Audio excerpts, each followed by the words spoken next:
Hello, everybody. Happy you could join me today. Broadcasting to you live from the Orion spiral arm of the Milky Way galaxy, the solar system, planet Earth, North America, the United States of America, somewhere in between two formerly tariffed nations. My name is Brian Engelman, and this is the TNAM AM Show. Hold on. There we go. A division of the Agree to Disagree Show. That's where you find our podcasts. Just search the Agree to Disagree Show. We'll put the Agree to Disagree shows and the TNAM AM shows there. Just kind of figured naming it something different, the TNAM AM Show, because the TNAM AM Show is something different. Starting tomorrow, we're going to be bringing back some special guests. It's been a while since we've had guests. That's a weird word to say, guests.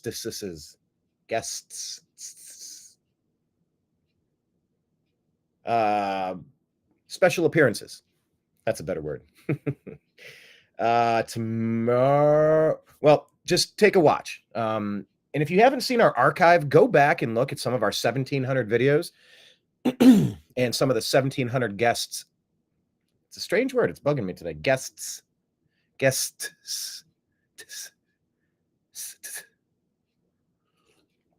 We've had quite a few interesting conversations with interesting people over the years. That's on YouTube. Please subscribe, hit like, hit the heart button, hit the thumbs up, however you're watching right now. Please try to subscribe. YouTube, The New American Media, Rumble. That's the place we're monetized. We're trying to grow on Rumble because we don't quite trust YouTube. We spend a lot of time growing our brand on YouTube, but I think, Google is not a real great business partner to have. Neither is Meta, but we're on Meta too. Find the New American Media Facebook page and the New American Media Instagram page. In fact, the New American Media Instagram page is where you're going to find a lot of the stories that we cover on the TNAM AM Show. We sift through the internet. We find some of the most interesting stories and topics, and then we do a split screen and we share them with you. So find us, follow us on Instagram. That's our Instagram feed right there. Bam. All right. Also, the New American Media is on Truth Social. Link up with this there. Patreon.com/The New American Media if you'd like to contribute as a monthly sponsor. We appreciate each and every one of you who do that, and everybody who shoots some donations over through Venmo at Brian Engelman, at PayPal at Fuzz Installment, and Cash App at $Brian Engelman. We're 100% fully crowdfunded. Sort of like PBS, minus all the USAID grants. Minus all that sweet, sweet federal money. So we get to tell you the truth as we see it, whatever that is, and we like to have conversations with you. So join us. And then finally, on X, we are at American_media_. Let's get to the news, shall we? This is our first stand-up comedian president, Donald Trump. People need to remember that about Donald Trump. He's a funny guy. And I've been doing stand-up comedy. It is, it's great. It's challenging. It's terrifying. It's an art form. I try to be funny a lot because, look, I think a good laugh can release some of the same endorphins like a good orgasm. Two of the best feelings a good sneeze. Okay, there's question of the day. Aside from a good sneeze, a good orgasm, and a good laugh, hopefully not all in the same 5 seconds.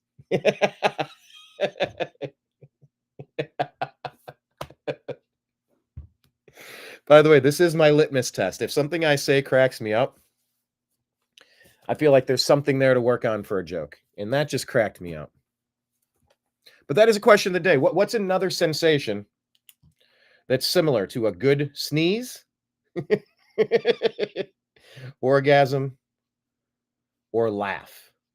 You have a good laugh, and I mean like one of those where you're crying and oh my gosh, and you're just like all the happy endorphins have rushed out. Grokgasm. What's up, Kenneth? Good to see you. Happy Sunday. It's like even the Lord took the 7th day off, right? Like that's kind of like what you're supposed to do. But they say if you do what you love, you'll never work a day in your life. I have this. I got to change the dynamic. That's the one part. I'll just go small down here. Yeah, there's. Okay, question of the day. Name something else that feels as good as a good Ooh, an epic fart. Yes. Or taking the Browns to the Super Bowl. I'm a sports fan. You can follow the Unhappy Hour Sports Show as well. We debuted a new show this year called Strictly Football. I was guesting that, co-hosting that with Mike Barra, and that was a fun show this year. 23 episodes in. So yes, that would feel good as well. I did it again. I did it for yesterday's show. I think I pet my cat before the show, and now maybe I'm getting allergic here. Anyway, let's jump into it. Donald Trump was asked at the press conference yesterday. I was reading moments ago, and I said yesterday because the AFD elections, I think they're finished now. AFD is the MAGA party of Germany. That's the easiest way to say it. They want to reclaim their country. They don't want illegal aliens to invade. They're sick of the crime. They're sick of the resources going to non-Germans. You know, every nation has a right to focus your resources on your own people and not get invaded by an organized effort from the criminal cabal, the Obama doctrine, the NGOs, the George Soros to radically transform. We are 5 days away from fundamentally transforming the United States of America. So President Trump was asked about the German elections, and this was his response. Germany has elections on Sunday. What are your thoughts? What do you expect to happen in the elections on Sunday? Who has elections? Germany. Oh, Germany. I wish them luck. We got our own problems. Bye, everybody. Thank you very much. Thank you, You just saw. What's that? Germany? Oh, I wish them luck. We've got our own problems. That's a good answer, but it's interesting that he wasn't up to snuff on the AFD. He didn't really back them there. That was a good opportunity. That clip could have gone mega viral for a day to just remind people, hey, or maybe his silence would be more helpful to the AFD party. I don't know. But Trump is up to date on almost every topic. I talk to people and they say something similar. It's like, how the heck do you? I go, I don't know. I voraciously read what's happening. I don't know everything, but I try to find out what's going on in the world. So I'm kind of curious about that. I'm kind of curious as to why President Trump didn't back the AFD party and just said, good luck. I wish him good luck. We have our own problems here. All right, so here's Charlemagne the God talking with Andrew Schultz. Charlemagne's one of those Bill Maher, you flip a coin, you never know if you're going to get a common sense answer or something out of left field. But here's the conversation about the Democrat Party and Doge and the dividend checks. The worst thing for the Democrat Party right now would be if it actually works. The worst thing for the Democrat Party is if the debt does go down. To be honest with you, the worst thing, you're right, but honestly, the worst thing that could happen is Elon gives out them $5,000 stimulus checks. Oh, it's over. He give out them $5,000 stimulus checks. It's a wrap. It's going to be bad for a while. Imagine what people will feel when they go, by the way, this isn't us giving you money. This is us giving you your hard-earned money back. You deserve this. Listen, from a political marketing perspective, it's genius. Because they understand what people are feeling. And the Democrats, instead of crying about all this and labeling him big bad man and all this other stuff, they should really be paying attention to what the American people are feeling and finding ways for their policies to have messaging that taps into what Americans are feeling. Don't gaslight them. I'm with you. Just, you have to understand what they're feeling and then implement policies that tap into that. And the worst thing for the Democrat Party right now. You know what? That is exactly what happened during the stimulus era. You know, you can say that money printer going burr was a bad idea. Wait, what am I sharing through X? I'm trying to share today's show. Oh, that's why. Okay, I'm trying to share out today's program. to our groups on Facebook. A lot of the people who received stimulus payments, they still, I mean, years later, they're talking about Trump, Daddy Trump, the Don. You know, that dude sent me money. I appreciate that. That dude gave me money. That stuff goes a long way toward buying voters. 100%. And so I'm with Mike Johnson. That money should be used to pay off the debt, like figure out our budget. And by the way, the budgets I'm seeing, I don't like. You can't cut all this money, but then spend more money than last year. You got to cut your spending for next year. Otherwise, what are we doing here? What are we doing? Either take it seriously or don't. So I got problems with that. But you know what? As a sign of good, if you recoup hundreds of billions of dollars of stupid prioritization, graft, theft, yeah, give a little bit of that back to the American people. Hi, I'm Robert F. So I want to hear Robert F. Kennedy's message, and I wonder if I'm going to get a copyright message because there's some generic piano music playing in the background. This is an ongoing problem I have with social media, trying to figure out the happy balance. These copyright laws are really flagging way too many things, and all it does is end up limiting your distribution, the reach of your content. This was released from the Secretary, Health and Human Services Department, as it says at the end of the video. I'm guessing they used music was licensed for their use. But look, Robert F. Kennedy now is a part of the Donald Trump administration, Health and Human Services. You cannot understate just how massive the budget is, the responsibilities are, and the impact that we can have. So let's take a listen to Robert F. Kennedy Jr. talking about how they're going to get started here. F. Kennedy Jr. on my first day at work here at HHS. I want to take this moment to say a few words both to my supporters of the Make America Healthy Again movement, but also to all of the American public. I could read you a list of statistics proving that Americans suffer far higher levels of chronic disease, obesity, addiction, cancer, infertility, and depression than ever before in history and more than any other country in the world. You already know that. It's pretty obvious that something has gone terribly wrong with our health. I'm also not going to tell you the reasons for this decline. Why? That part right there. He's learned how to message that. We know what's going on. We know what it is, but you can't really say it until you can prove it. We have hunches. We have guesses, estimations, guesstimations. That's called a portmanteau when you combine two words together. Harry Mack has rapped about that. Portmanteau. Estimations and guesses, guesstimations.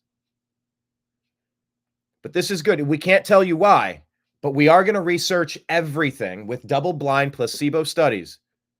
We're going to have actual peer-reviewed studies for the first time ever. Oh, stop it, Brian. It's not like it's the first time ever. Take a look. Take a look at what's been passed off as science, and you tell me I'm the crazy one. Good morning, Robin McBride. How are you? Thanks for joining us. The RFK-inator. Oh, Robin missed our question of the day. Kenneth, do you want to try to re-articulate that to her in a comment? Maybe you had to be there at the beginning of the show. I think I hit... Was I talking about a good laugh, or did I actually hit the button and sneeze and then talked about... Anyway, regardless. No, I will say it one more time, and I'll be done with the question of the day.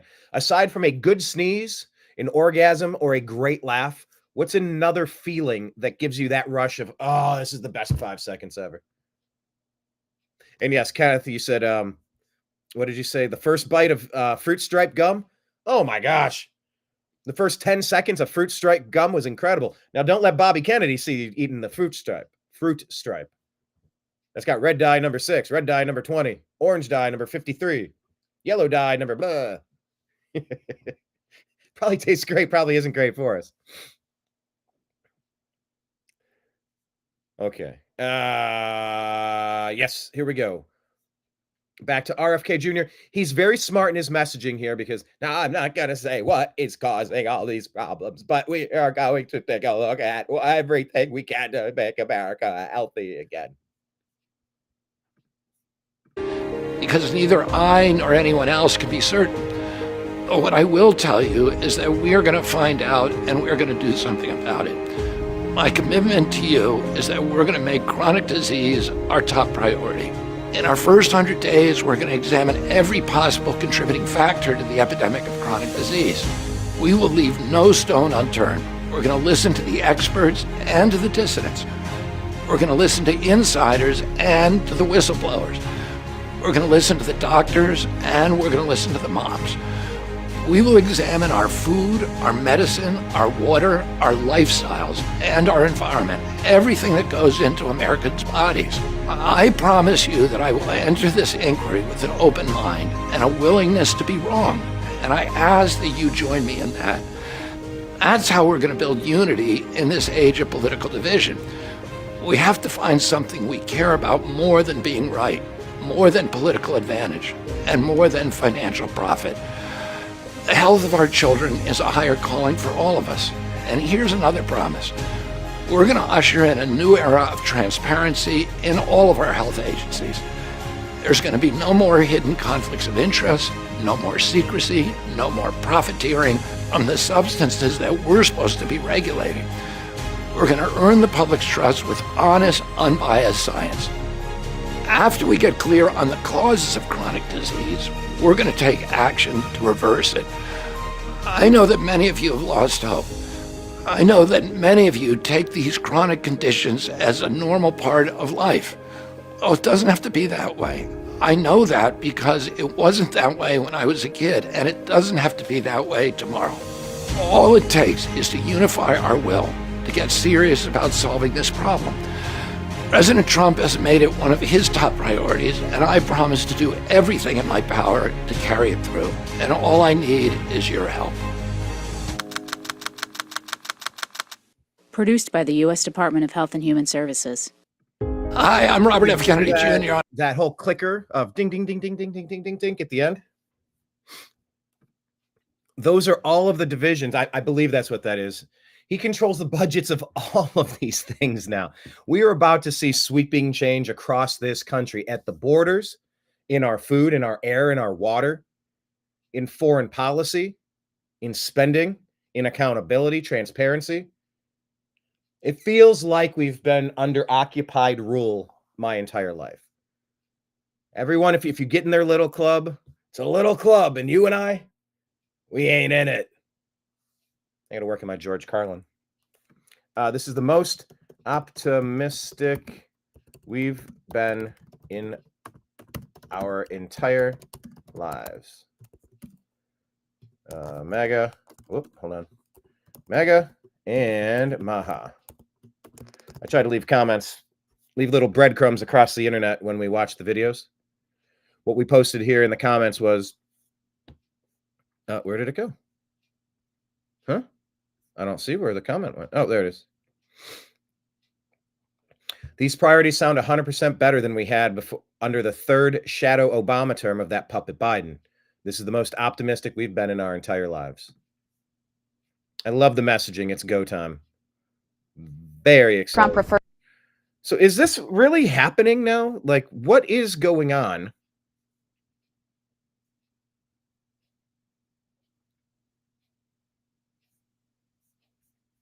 With this story? Who's reporting this? Stephanie Grindley? Not familiar with her. President Trump is referring to Maine's governor, Janet Mills, as what? Referred to Governor Mills as he or him at least 6 times in that call. Whatever is going on with him, radical left governor, he's announced the plan already. He wants to resettle 75,000 migrants into Maine. That's only because they told him to do so. He's weak and ineffective. And they told him to do so, and he's saying, yes, sir, yes, ma'am, I will do it. Trump referred to Governor Mills as he or him at least 6. So what is the story here?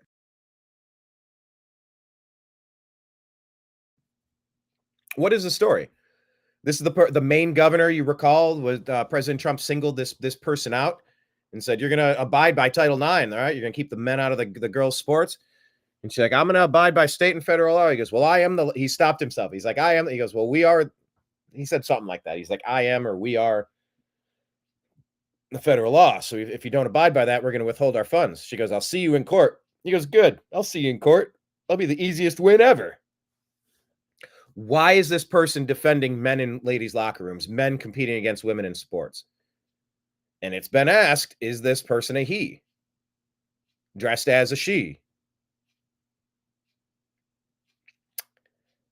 Emmanuel Macron, Chuck Schumer, Barack Obama. These stories, Trudeau. Well, Trudeau's more Castro, but trust me, there's other Trudeau stories out there. By the way, Obama getting linked with Diddy. So the world is about, you thought it was a crazy first month of this administration. You ain't seen nothing yet. Now, I'm curious if that audio is for this guy. I mean, he's addressing Maine, but it could have been somebody else. I don't know. So is the president assuming, okay, so here's the question. Does President Trump believe that the Maine governor is a man? I don't know. But now I'm curious. 6 times in that call. Whatever is going on with him, radical left governor, he's announced the plan already. He wants to resettle 75,000 migrants into Maine. That's only because they told him to do so. He's weak and ineffective. And they told him to do so, and he's saying, yes, sir, yes, ma'am, I will do it. Trump referred to Governor Mills. All right. That's a story. Whoop, hold on. Yes.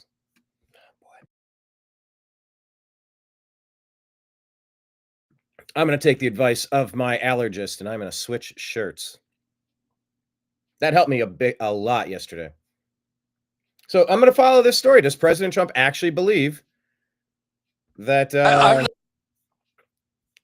the governor of Maine is a man? I don't know. Okay, check this out. This is a great video from, where do we share this from? The Now You Know Network. Here's a story about RFK Jr., I believe on stage with Tulsi Gabbard, talking about President Trump. This one's pretty funny. Known President Trump for many years, and I, on 2 occasions, I sued him. He was trying to build golf courses up in the New York City reservoir watershed, and I sued him successfully to stop that. And at one point, my wife, she wanted to go to Palm Beach for the weekend to see my mom over Easter, and I said, I didn't want to buy tickets for all the kids, and she said, what if I find a free ride? And I said, okay. Then she said, I found a free ride, and I said, who? And she said, Donald Trump, and I said, I'm suing him. And she said, he told me he knows you're suing him, but it's okay anyway. And we ended up flying down with them, and I had a great time. I still sued him, and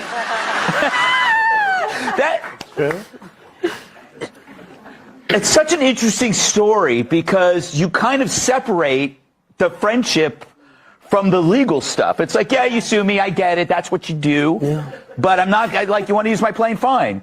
I mean, some people would not understand that. No, I think I have been able to do that. Otherwise, I would have nobody to talk to at all.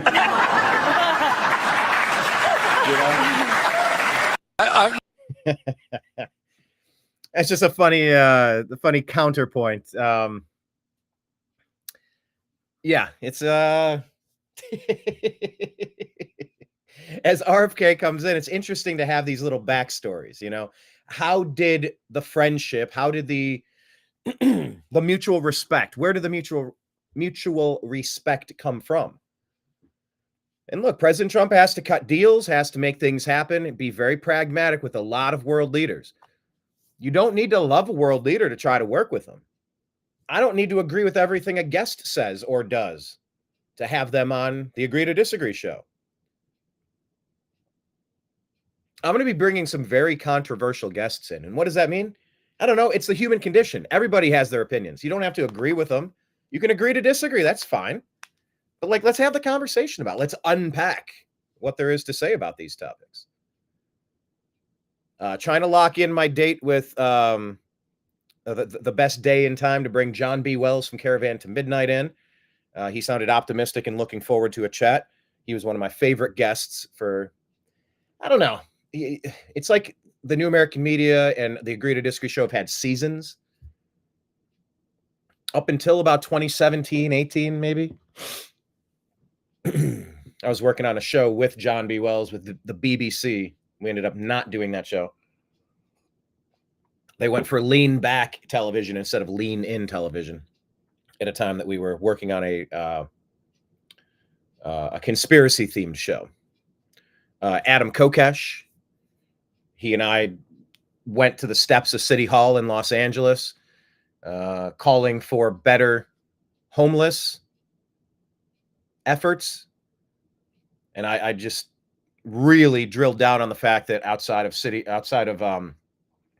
the Veterans Affairs complex, a huge piece of land, immensely valuable real estate was donated. But there's tons of vets on the streets. And my point was, you should build a tiny home community on the grounds, these big sprawling land, big sprawling yard, big sprawling property. So as you drive up the driveway, if you see people in these tiny homes, it's reminding you why you're going to work every day. Your job is to clear out all of the tiny homes so there's no more homelessness. You need to get these people placed permanently. But at least give them a place to shower. So give them a tiny home to sleep in, a place safe. Then give them some sort of shower, communal shower facility, private, but whatever. And some sort of food preparation facility. And so I'm going to bring Adam Kokesh in. Adam's a very controversial figure. What does that mean? He's done a lot of things in his life. We're going to talk about all of that. I look forward to having him back on. Tom Danheiser, producer of Coast to Coast AM, the largest overnight radio talk show. One of my buddies used to take me to all these hockey games. I shot him a message. I'm like, Tom, you watching this USA-Canada thing? He's like, dude. And I'm like, hey, why don't you come on the show? And so I think he's going to be on tomorrow at 5 o'clock Eastern. 5 o'clock Eastern. So that should be a special show tomorrow that I'm looking forward to. And more guests as well. I've reached out to, well, anyway, just stay tuned. Stay tuned. But what I'm saying about President Trump is you need to reach across the aisle. You need to do things like this so that there's some sort of goodwill, a reciprocity. You surround yourself with more people, you have more opportunity to make things work. Oh, here's our troll T. Quick question, T.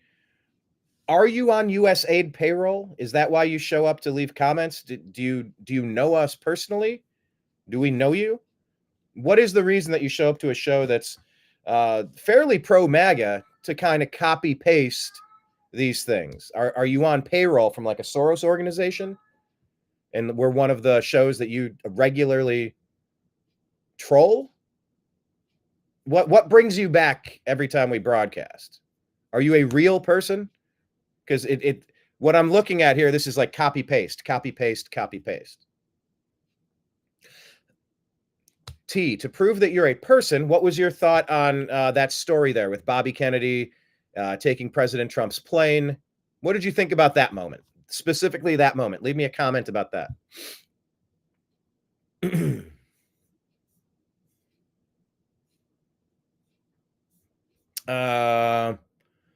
Okay, Robin is saying from other posts POTUS has made, she does believe that POTUS thinks that the Maine governor is a man.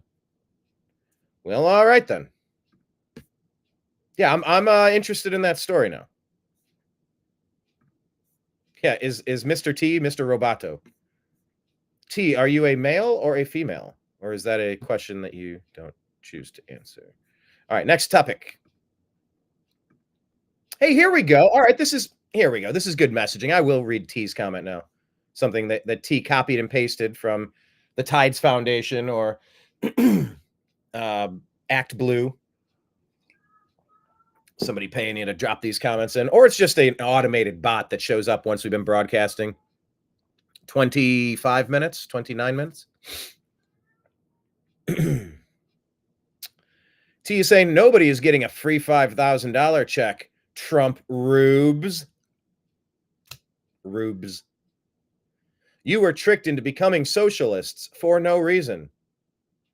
Is getting your own money back that was stolen for bullshit projects, that's socialism? Getting your money back.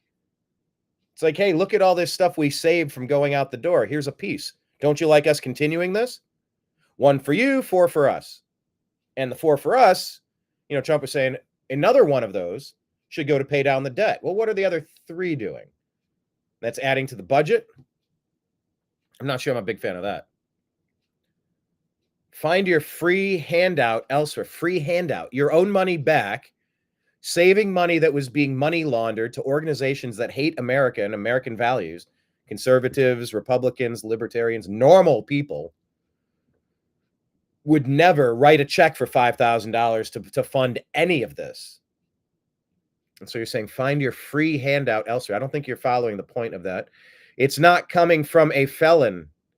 You're referring to President Trump as a felon because the Democrat deep state used lawfare, masquerading as legal,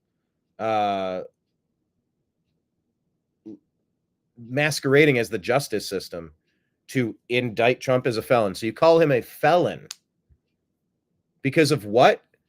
Because of a loan that he took out that he paid back on time and none of the banks were aggrieved parties. Yeah, that was lawfare. What is it that you're actually talking about? So, or a South African. So you're racist. You don't like Elon because he is a U.S. citizen, but he has lineage from another country. You're racist against Elon because he's from South Africa. Just trying to make sense of T here. But T usually shows up, drops some copy paste, does a screenshot and collects $15 or something from the organization that pays them to troll great media like the New American Media. Please hit like, please hit subscribe, please share our content, please comment in the comment section. New question of the day. Can you just type your initials or your name and roughly the region of the globe that you're watching us from? Just to engage with us and let us know who else is out there. Would love to see that. There you go. Saying that people aren't going to get $5 checks. It sounds like the Jasmine Crockett theory. Here we go. Shared from Trump Latinos 20. Y'all know who this is? If you don't know, let me introduce her to you. This is Jasmine Crockett. She's on the other side. She is against Trump sending Americans a $5,000 check. She stated we don't need it. Now, this coming from the woman who makes $174,000 a year. She owns stocks at MGM Resorts, Moderna, Devon Company, and her net worth is $9 million. You see, that other party, they want everybody else at the bottom while they're the only ones at the top. They don't want to spread the wealth out. They want to hoard it to themselves. And y'all got a problem with President Trump and the Dream Team, but these are the people you endorse. These people don't want to see you with nothing. They want it all for themselves. Jasmine Crockett is the hater of today. But I get called all kind of names in my comments because I'm black and I support Trump. That's a shame. But this the person y'all endorsing, her, the hater that don't want to see you with nothing. That's crazy. That is crazy. Imagine hating somebody because they're a certain, like she said, hate her because some people hate her because she's black and she supports Trump. Yes, people support the MAGA movement. Better than the Republicans, way better than the Democrats. MAGA is addressing some of the biggest issues of our time. Finally, finding solutions, creatively thinking, building, repairing. Imagine hating somebody thinking, like Joe Biden said, if you're black and you don't vote Democrat, then you ain't black. Come on, man. You know the thing. Going against yourself for a party that don't care about you. No, the Democrats don't care about black people. They don't care about people. They care about their own club, and you're not in it. Y'all know. There you go. Jasmine Crockett. She is one of the worst that you will ever see now. She's at the top of the list for lunacy. All right, this one shared from the Media Research Center. And once again, by the way, back to the 5K checks. I actually do think it's a good idea for a lot of reasons. You want to whine about egg prices? Hey, we saved hundreds of billions of dollars from being scammed from Social Security, from the Department of Defense, from Medicare, Medicaid, from whatever departments. We've saved hundreds of billions. Here's $5K. Build up your savings. Pay something off. This will help you this month with all your bills. Go. Will that help you with your egg prices? You're damn right it will. So I was sort of on the fence with it. But I don't want to see 60% of that going back to funding a budget that's going to increase the budget. I want that budget to be reduced, and I want 80% of that to go right back to paying down the debt.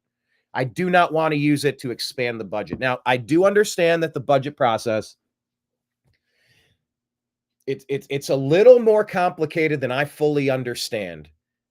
And there might be a need in year 1 / maybe year 2 to spend more than we want to. I'm open to having a more in-depth conversation about that. If you know, here's another question of the day. Type it in the comments.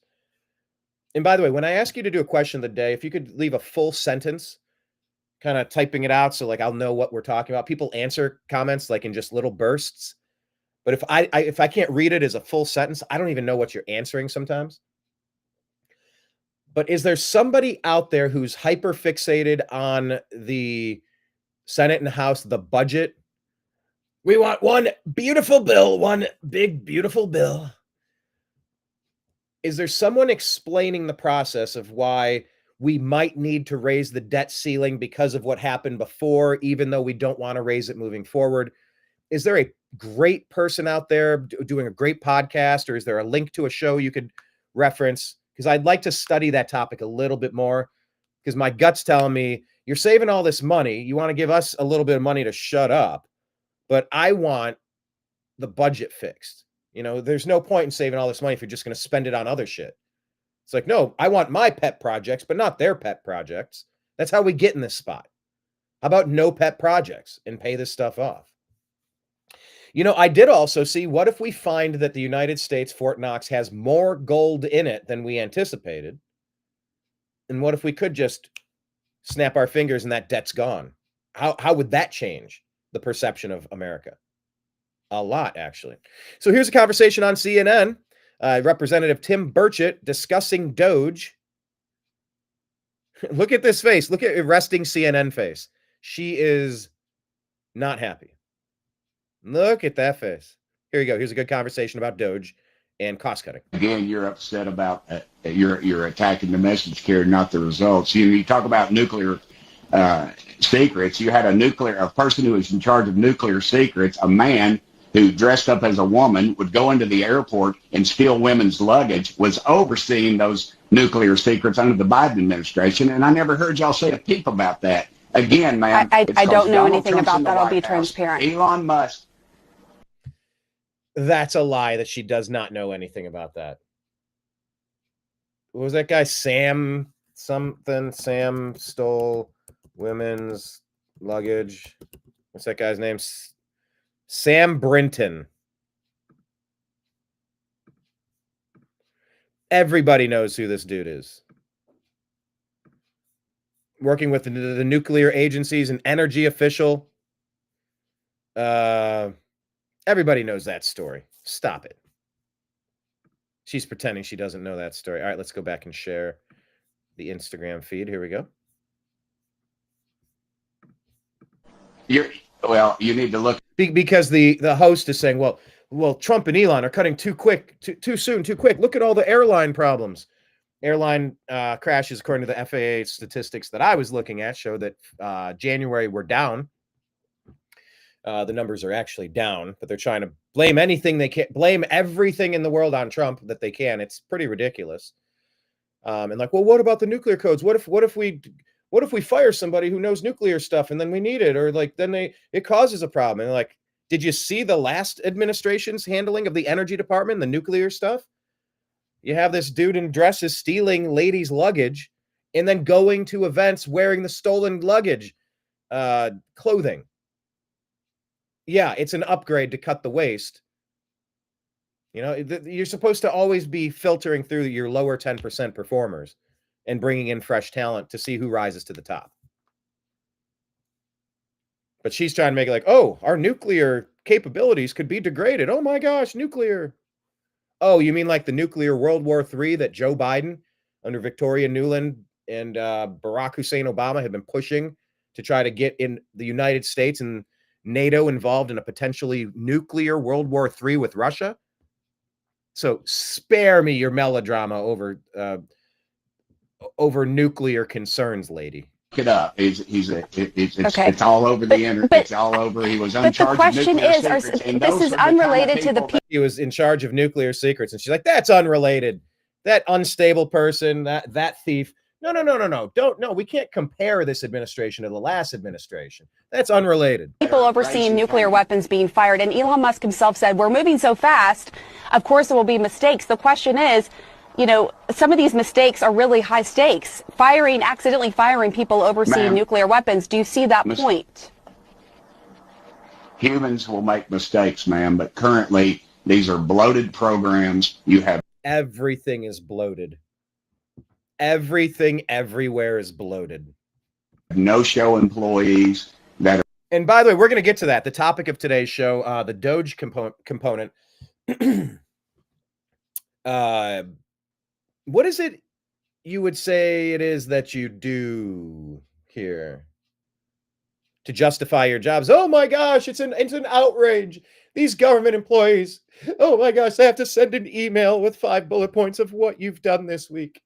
And Elon's like, well, I'll get to the tweet because when we switch from Instagram to X and go through that portion, we'll show you exactly what he was saying about it. But yeah, they're bloated, and they're employees that probably aren't employees, kind of like there are voters that aren't voters. Oh, there are things that show up as a vote, but are these illegal aliens? Are these fake people? Are these duplicates? Are these 250-year-old Civil War soldiers? Revolutionary War soldiers? Like, what are we talking about? That are angry that they're having to go back to work, that they've moved, and they're not. No even one's in the disagreeing. There's bloat and waste. Jobs were. No one's disagreeing. Well, then why are y'all not exposing it? Have y'all even talked about, hey, Mozambique, we sent them $10 million for circumcisions? Okay. I mean, goodness gracious, ma'am. Americans are paying we've been covering at length salaries. Where the money is going to. No, you haven't. All y'all do is run down. Yeah, they have not covered where all this stuff is going. No, CNN, MSNBC won't tell you how your money is being wasted. They'll show you one side of things and freak you out. Oh my gosh, a plane crash. That's because of Trump and Elon. No, it's not. Oh my gosh, there's a potential nuclear problem that didn't happen. Oh. But he's starting to list off all these things, circumcisions in Mozambique. That's not our issue. What are you doing? You want to write your own check? You want to... Here. This is the idea of ideas, people.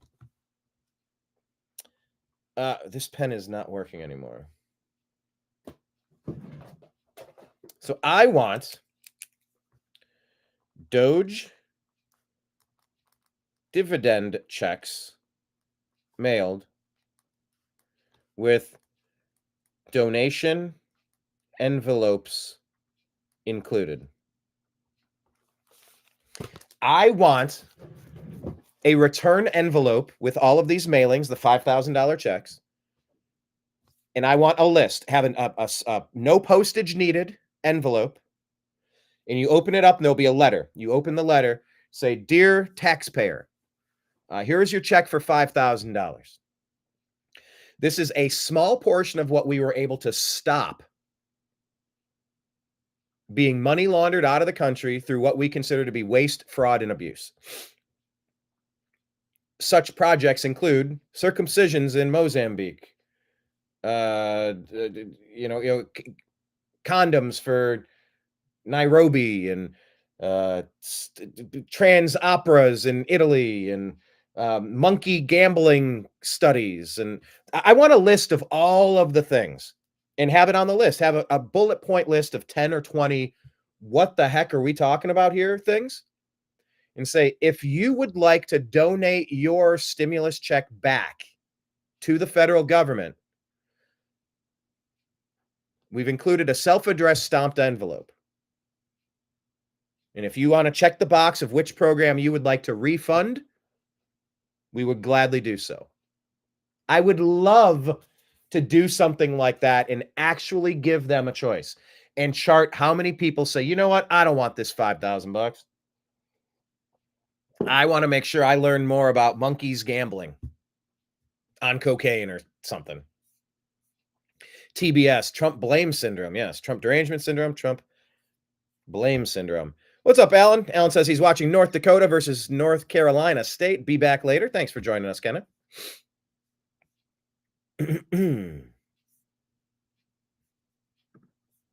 So yeah, CNN does not adequately cover all this waste. Down Elon Musk and Donald Trump, and you continuously do this, and that's why your ratings are in the tank, ma'am. Again, you're upset. There you go. Good job, Tim Burchett. So here's an interesting story. Toria Brooke is saying, just in, President real Donald Trump is expected to name FBI Director Kash Patel as the acting head of the Bureau of Alcohol, Tobacco, and Firearms and Explosives, according to a DOJ official. Bat fee.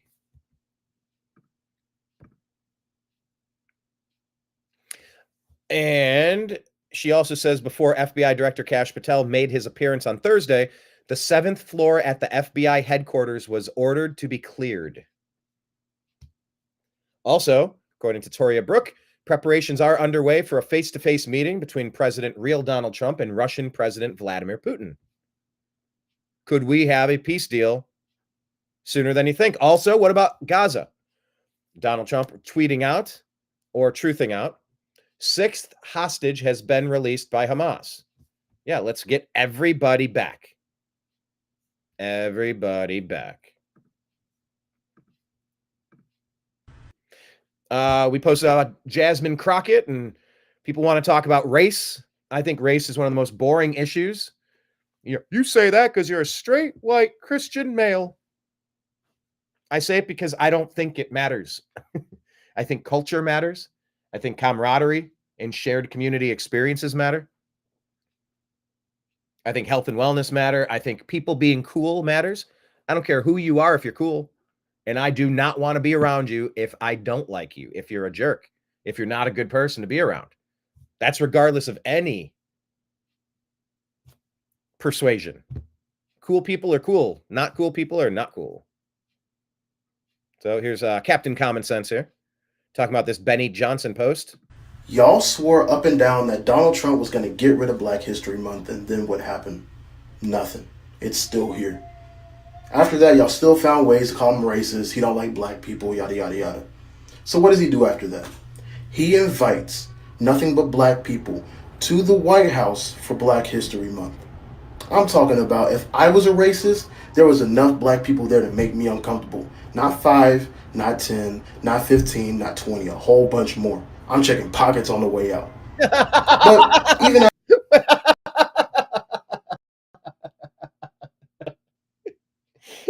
This dude says, checking pockets on the way out. after all of that, he still does this.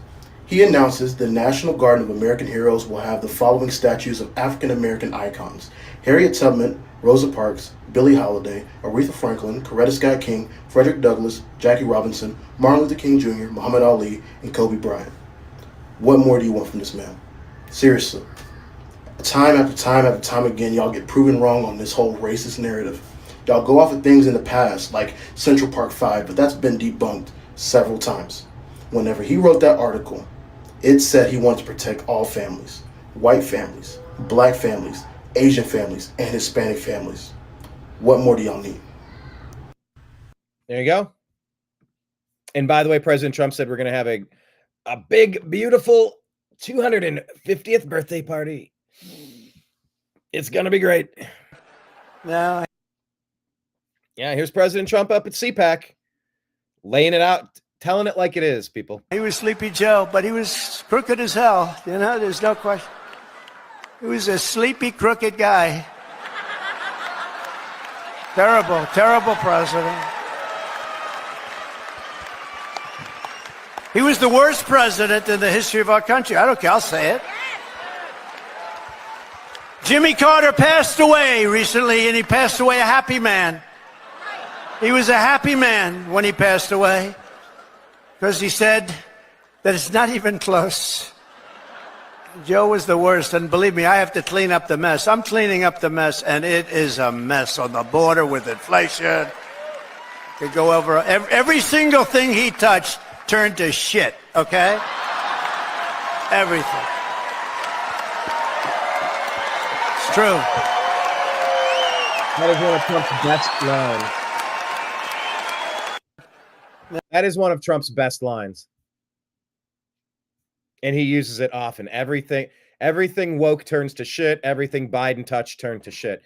Now, this one's from Rapid Response 47, talking about the deep state. The fraudsters, once again, at CPAC. Liars, cheaters, globalists, and deep state bureaucrats are being sent packing.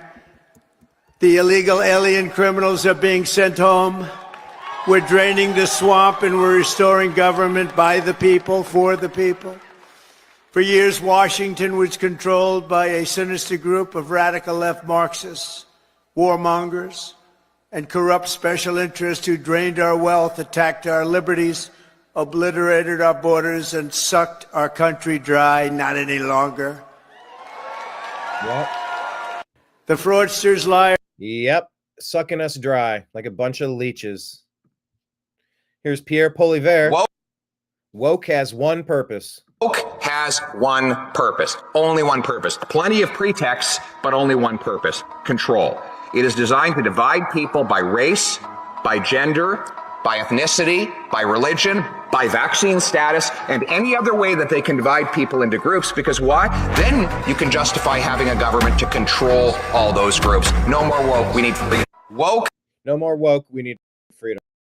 Well said. He can't get into office to save Canada fast enough. Thai State put this out and says the Federal Reserve created over $1 trillion new dollars in its first 95 years of existence. That was from 1913 to 2008, roughly $10 billion a year. Since 2008, Barack Hussein Obama, the Federal Reserve has created $9 trillion. That's $642 billion a year from 08 to 22. Oh, and it's worse now. So whatever you see is the iceberg, it is way bigger underneath, folks. How soon can we dismantle the private Federal Reserve banking cartel? America doesn't need them. We don't. You don't need to create our own money and loan it back to us at interest. Get out of here. Justin Amash here. Let's talk about this. Rand Paul's, Justin Amash says, Rand Paul's amendment was defeated 24-76. Nothing has changed. Republicans praise Doge publicly, and then they vote for more spending when you're not paying attention. Make it make sense. We have to reduce spending.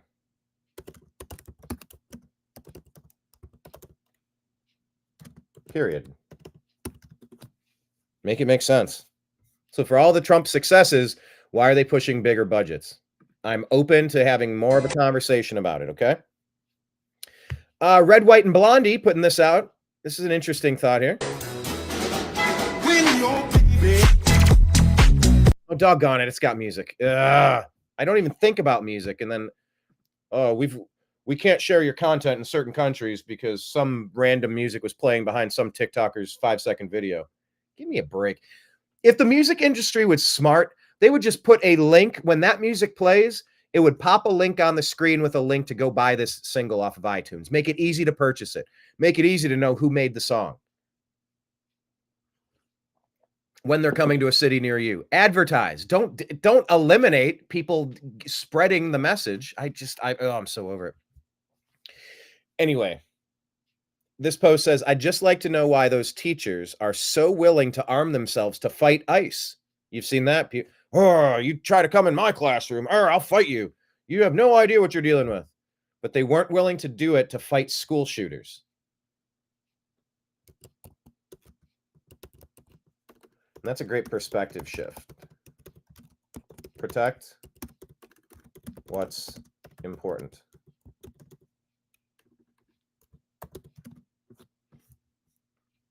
So yeah, not willing to fight for your students, but fight ICE because you have illegal aliens all over the place that need to go back to where they came from. Charlie Cook put this out and says DEI is institutionalized racism and it's against the law and it must be abolished. Activist rogue judges must not have more power than the collective will of the American people. Stephen Miller says DEI is illegal, race-based discrimination in violation of the Federal Civil Rights Act. Thank you.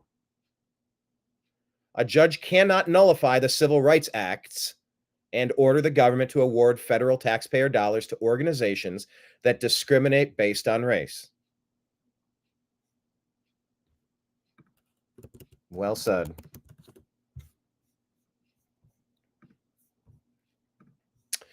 Insurrection Barbie puts this out. The party who sent Vladimir Zelensky $250 billion, of which he only said he received $77 billion. Where's the money, Joe? And who refused to appoint an inspector general to monitor that money, has no say over how the government spends money anymore because clearly they're incompetent at best and corrupt at worst. Rand Paul tried to appoint an inspector general to at least try to monitor some of this money. But everybody collectively had an aneurysm about it. Now we know why. To be fair, we always knew why, but now it's confirmed yet again. Yes, I did say that. Kash is going to lead the Bureau of Alcohol, Tobacco, and Firearms and Explosives. John Rich says, I believe Doge is tiptoeing through the fraud incrementally. They are starting with the ridiculous stuff so Americans can become aware of the situation and digest it piece by piece. But what lies at the end stages of this discovery will probably rattle us all to the core. J. Michael Waller says, U.S. aid is not a front for the CIA. It's worse than that. U.S. aid became its own unaccountable covert operations agency. U.S. aid ran covert ops without a presidential finding, as required by law. This from the Daily Mail. The COVID vaccine is facing a ban from all Americans in a radical U-turn by the Trump team led by Bobby Kennedy Jr. Clay Travis says, Democrats cheered the hiring of 87,000 IRS agents to conduct more audits of individual taxpayers. That's you and me. But they oppose an aggressive audit on our taxpayer money the government is actually spending? What sense does that make? Great Men Society shares. Actor John Voight just said, let's be honest. Donald Trump is a tough man. He can be brash, outspoken, and unapologetic, but no one has fought harder for the heart and soul of America in my lifetime. Do you agree or disagree with that? Zuby says, politics can rot people's brains to the point that they'll oppose good ideas if they come from the wrong people and support bad ideas if they come from the right people. That is so well said. Perfectly articulated, Zuby. Great Men Society says Elon Musk says that American politicians are receiving kickbacks from the Ukraine funding. And should they all be exposed?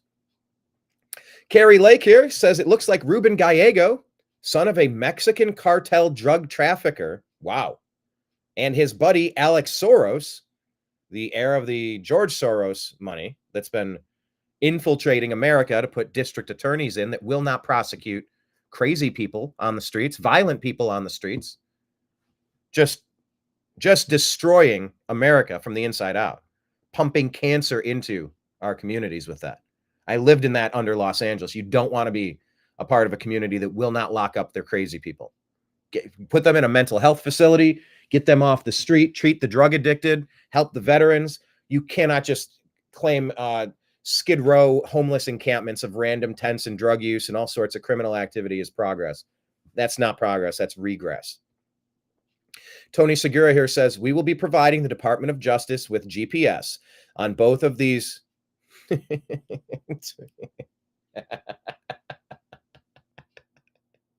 I don't know that I've ever read these three words together in the same sentence. I don't even know if some of these are words, but it says, well, Tony Segura says, we will be providing the Department of Justice with GPS on both of these twat waffle shitweasels meeting for hours on end with cartel leaders, hundreds upon hundreds of times over the past 6 years. Oh boy. Buckle up. Buckle up. This girl is starting to figure out what the problem is. This is on the PBD podcast. He's showing the Patrick Bet David showing this link. And we need this energy right now. And if the daily exposure of Doge is helping people wake up to go, what is our system? Why is our system the way that it is? I think it's important. Volume. I think about this every single day, and I'm sorry if I sound stupid. If somebody has $500 and they've already paid taxes on it, and they give it to me, so now just because it goes from them to me, I also have to pay taxes on it, even though they just did. And then not only that, but anytime I spend one of those $500, I'm going to also pay another tax fee on whatever item I'm buying. And then whoever I bought the item from will have to pay taxes on the money they just earned from what I bought. So every single dollar... That's right. Just forget it. Good for you. Just 100 years ago, we would go to war for government to tax us. Today we say, yes, sir. Here's my tax money on everything.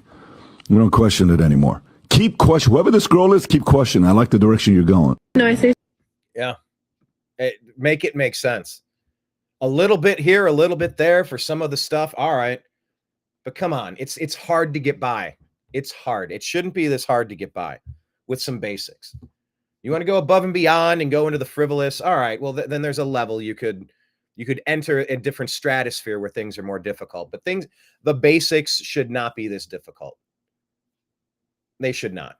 And if we focus on Americans, if we focus on America and Americans, I bet we have the resources as it is to do that and to reduce the burden that they expect us to keep feeding the machine.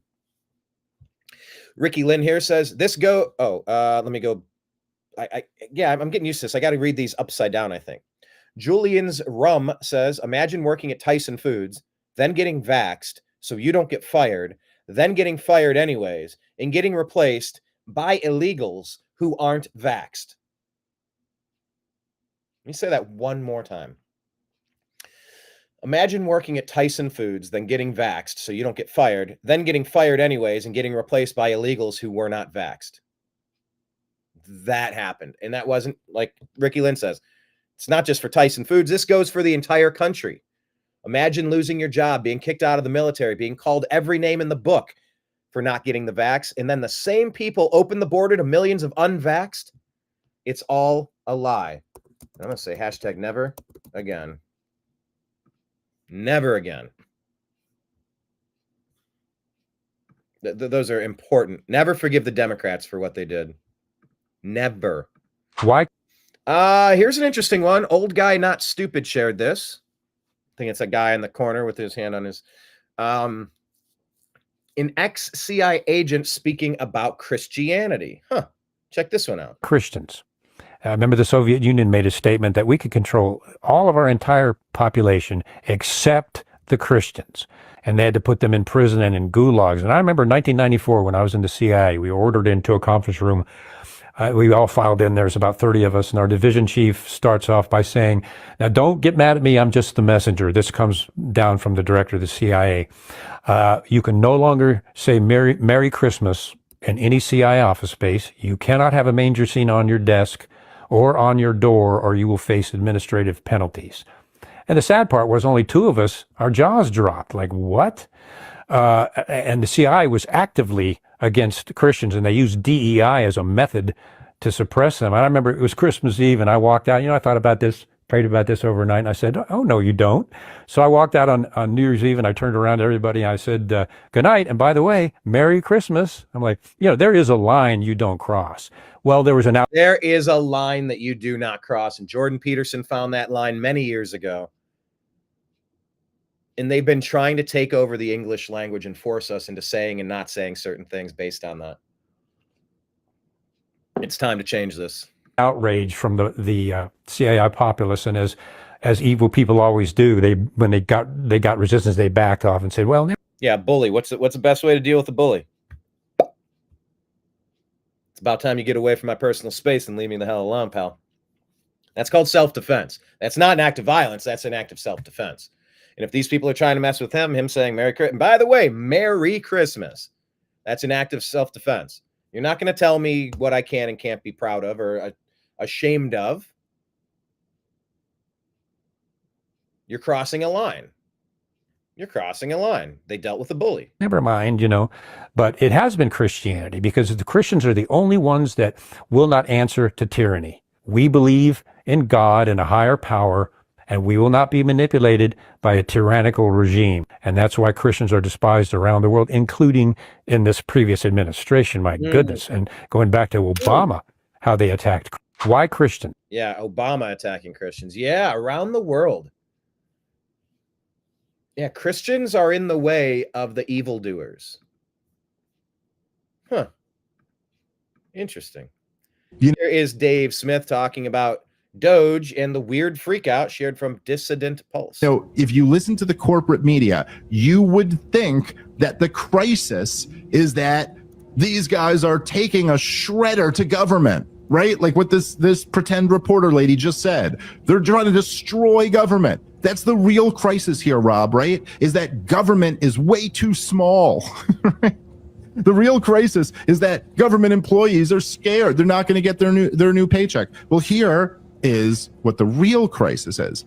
The last year, for fiscal year 2024, the interest on the debt was $1.2 trillion.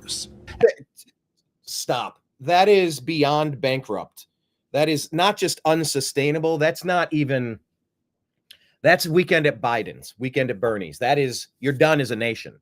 You cannot fathom how much $1 trillion is. Oh, we owe interest on $1 trillion. How about no? No, we're not. No, we're not. What are you going to do?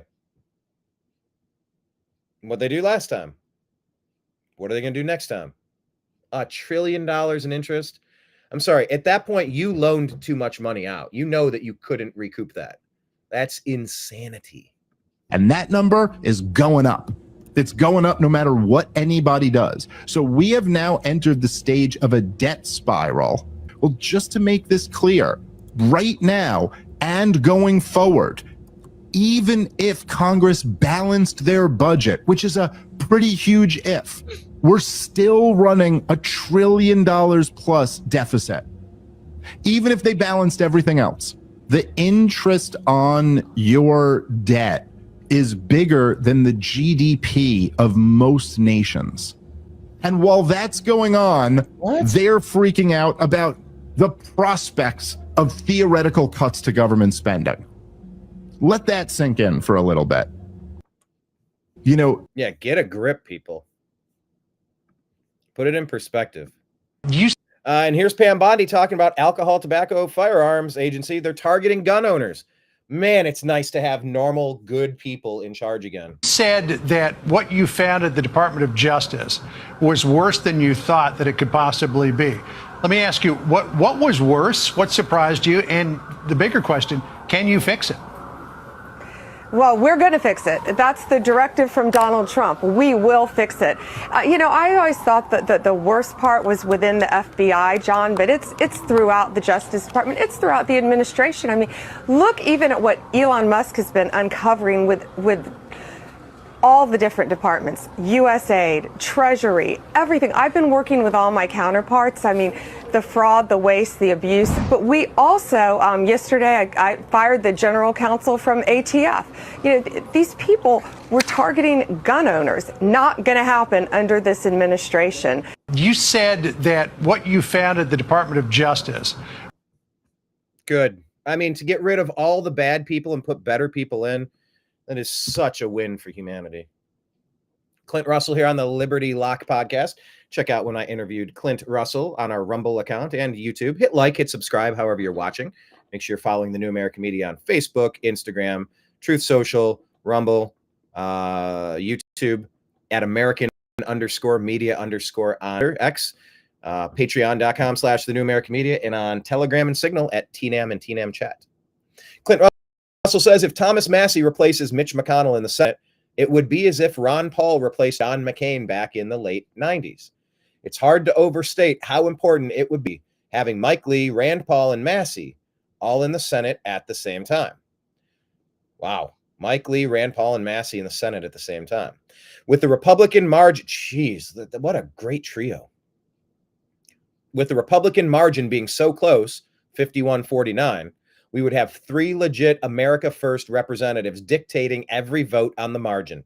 If Massey makes a move on this, we should fundraise $10 million nationally for him, grassroots, and run shit. LFG.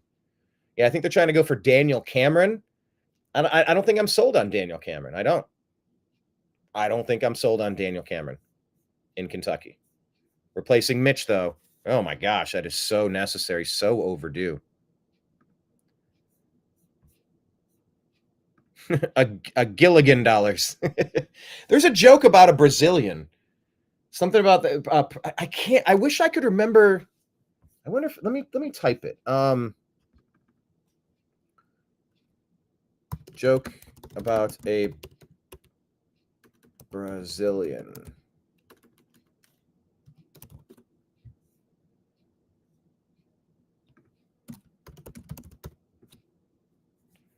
Yeah, okay. Is this it? George W. Bush is sitting with his aides, and he's getting debriefed on the world news of the day. The news is rather mundane and unexciting, but one of his aides states that 3 Brazilian people perished in a plane crash early this morning. W's reaction is pure shock and grief. He's shaking and can't control his emotions. Tearfully looking over to the man who broke the news, he asks him, "How many is a Brazilian?"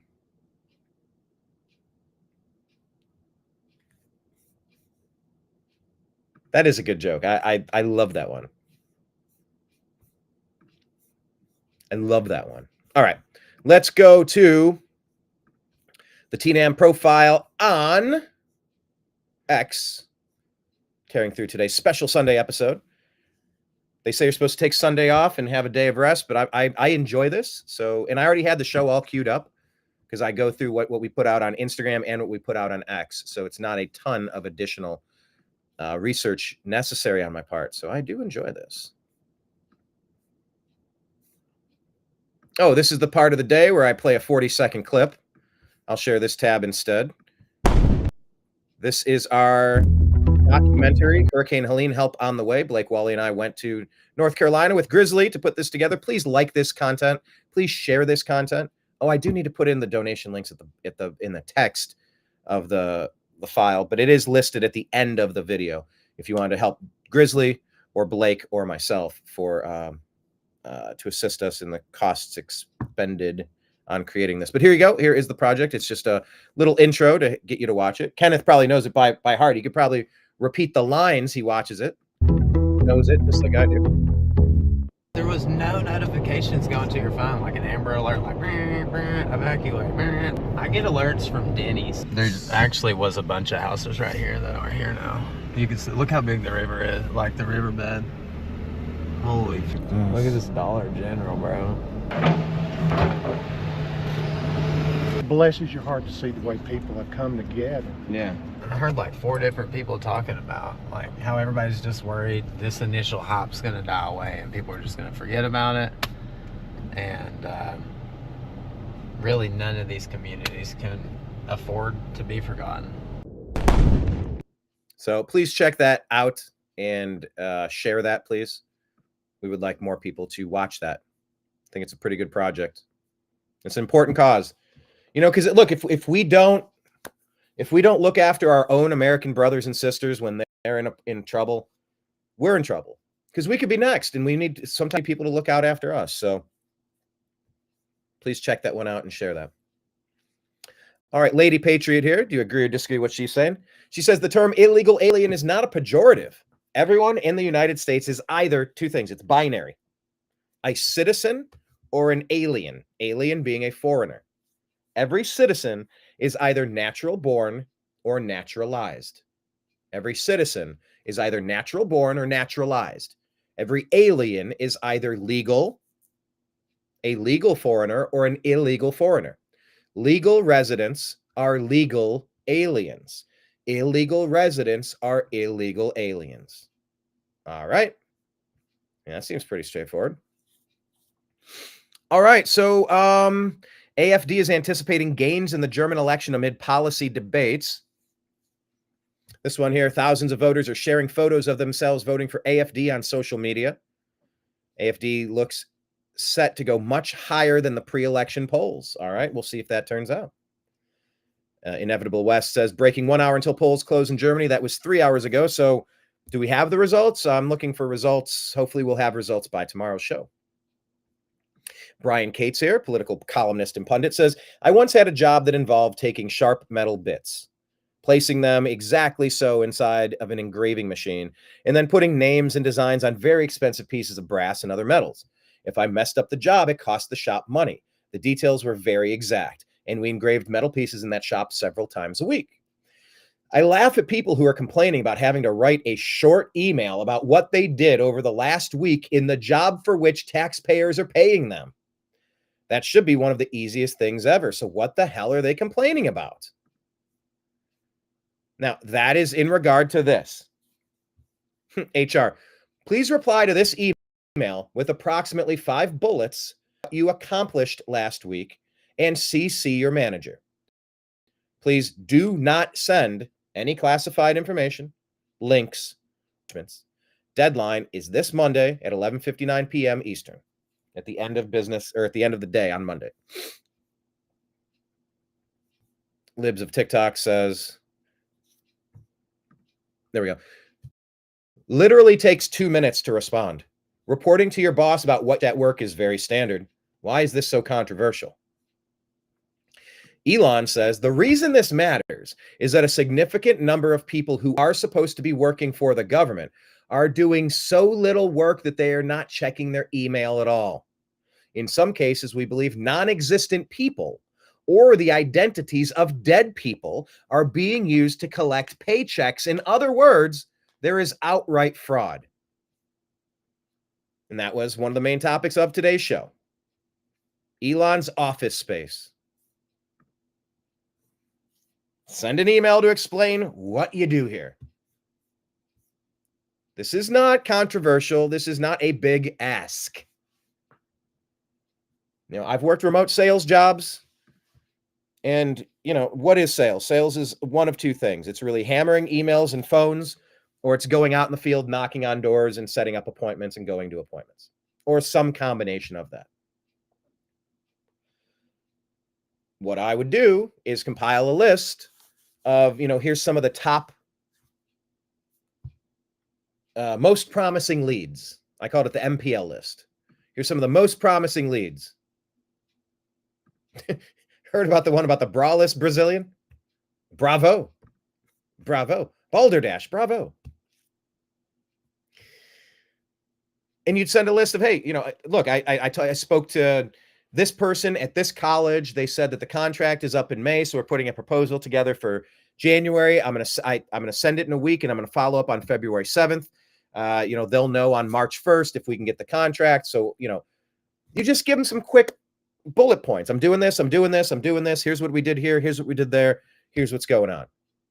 That shows that you're actually working, and it's distilling all of your mundane. I mean, 8 hours a day making phone calls and emails. Like, you know, you could hire a robot to do it, but it actually, it's better to have a plan and focus on your highest priority leads than to just shoot out 100 things at random, but moving fast, versus targeting the places that are going to deliver the highest dividends and focusing on that. So yeah, this takes a couple of minutes, and they're going to find any waste, fraud, and abuse that they find is going to be fantastic.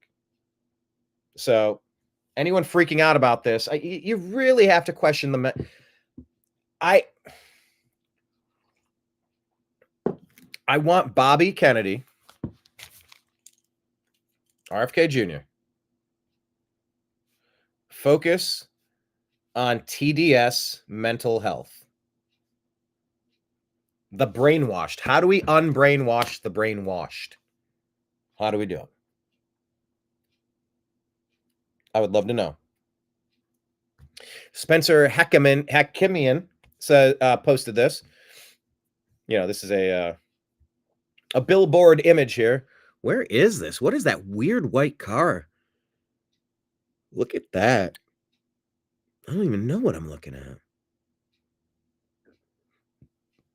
I'm guessing it's European. Europoopin. I am beginning to think that eliminating fraud would balance the entire budget. What if we just eliminate the fraud? Could the budget be balanced? But a budget be balanced. All right, now here, let's listen. Alex is reporting this, and this is DHS Director JFK Jr. talking about COVID. Listen. Ladies and gentlemen, the head Why is it so quiet? There we go. It is quiet. All right, here we go again. Much louder. of HHS, Robert F. Kennedy, has come out and said what all the evidence already showed, what we've been saying for almost 5 years. COVID was a premeditated attack to bring in a private, corporate, global government and the main ringleader, Bill Gates and Anthony Fauci. You're about to see the historic proof right now. Event 201 is a simulation that they did right before COVID hit, and it was a drill for how to handle pandemics. By the way, this is no. Head of HHS. Oh, doggone it. Why did it do that? This is from July 16, 2024. And let's get back to it. A drill for how to handle pandemics. But it didn't do the things you would think they would do, like how do we fix the VAERS system to make sure that we get good data? What they talked about was how to turn America into a totalitarian state. All right, anyway, we'll just leave it there. I am so eager to get to the bottom of who unleashed COVID and why, and who funded it, and how we go after holding Fauci accountable. I will not rest. In the name of my brother who died of COVID, I will not rest. Scott Adams here saying this behavior can't be forgiven. And I think so. Let's listen to this. Is Eric Matheny saying Adam Schiff should be indicted and spend his life in prison for his role in crafting the fake Russian collusion narrative and the years of wasted money and the effect it had on eroding confidence in our institutions. Let's go through a highlight reel of Adam Schiff and why he needs to be indicted immediately. But you admit it's all you have right now is a circumstantial case. Actually, no, Chuck. I can tell you that the case is more than that, and I can't go into the particulars, but because there were no particulars. There is more than circumstantial evidence now. So, again, I think... So you have seen direct evidence of collusion? I don't want to go into specifics, but I will say that there is evidence that is not circumstantial and is very much worthy of investigation. So, there has been a report from CNN that Wednesday night that the FBI was looking into collusion with the Russians in the Trump campaign in terms of spreading information about Hillary Clinton's campaign. Do you have any information to back that up? I'm not sure that I can comment on that. I can say that I think that the investigation that the director at our Monday hearing is justified. I think there is a sufficient basis for that investigation, not only to have been initiated, but for it to continue at this point. And I don't have a concern with other members characterizing the evidence as they have, and many of them have said they think there's no evidence of collusion. My disagreement with those members is I don't think that's accurate, and I feel an obligation to say so. So they can call it a fishing expedition. Just some of what we're going to cover on this show is going to be a look to the recent past to see who's about to be indicted and what they've done to earn it. They can call it a witch hunt. It's all an aligned message with the White House. But nonetheless, real evidence is coming forward that just can't be ignored. So we do know a lot more. I think the claims that there was no evidence of collusion have long since fallen away.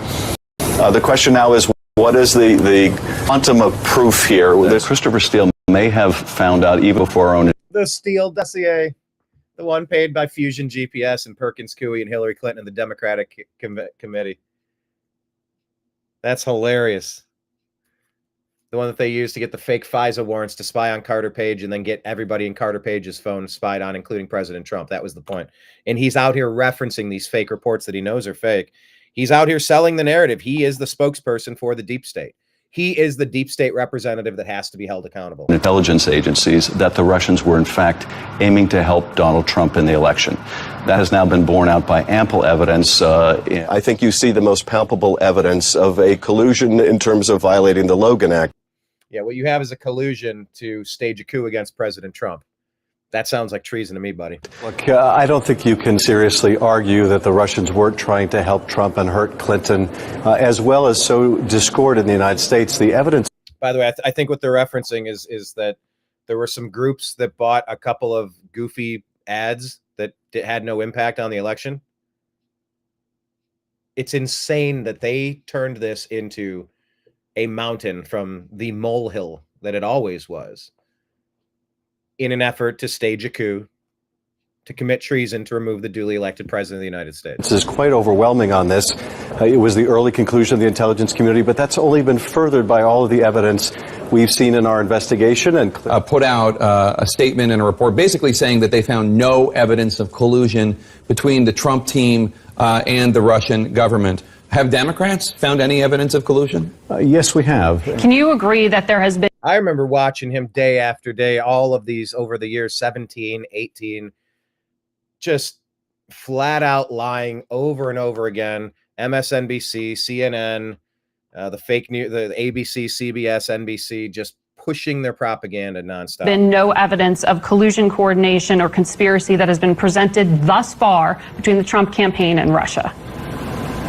No, I don't agree with that at all. I think there's plenty of evidence of collusion or conspiracy in plain sight. That it is very possible that the best evidence is yet to come. But look, you can see evidence in plain sight on the issue of collusion. George, there's ample evidence of collusion of the campaign, and it's... The Senate Intel Chairman also said at this point, no evidence of collusion at this point. Have you seen, do you have direct evidence of collusion with Russia? Well, I think there is direct evidence. While there's abundant evidence of collusion, but as I've said all along, there's plenty of evidence of collusion. And you've said on this show and others that there's direct evidence of collusion. Were you wrong about that now that you've seen the summary of the Special Counsel's report? No, because I was saying no collusion. Well, what's your evidence? You've been saying that on TV yes, for years. Well, I will tell you, and I've also been saying, as you know, that the evidence is in plain sight. Never forget. Yeah, this behavior can't be forgiven, and he needs to be indicted immediately. Whiplash 347 saying the first 3 arrests will shock a lot of people. It will not be accepted by the general public, so stay vigilant. Yeah, Brian Cates put this out here. I wonder where this is coming from. What if it turns out that there's 17 times the amount of gold in Fort Knox than there's supposed to be? What does that even mean? What does that mean? Put your ear to the railroad track and go, what? What could that possibly mean? So let's keep our eyes peeled. All right, so this is happening now. Archbishop Carlo Maria Vigano was play this clip. Can we? The Fourth Revolution terrorized by Klaus Schwab. He was excommunicated from the church by order of the now very sick Pope Francis and issued a grave warning, alleging that the Pope is an enthusiastic collaborator in the Great Reset. He claims that the Pope's goal was to dismantle the church and replace it with an organization inspired by Masonic principles. He further contends that a sinister conspiracy exists between the deep state and the deep church, reminding us that the Pope is a Jesuit. And the family of international finance find in Bergoglio not a neutral spectator, which would itself already be. All right, you can check out the video. He's a little hard to understand. The subtitles are at the bottom. But he's been excommunicated by a pope that might be too sick to actually be able to do that.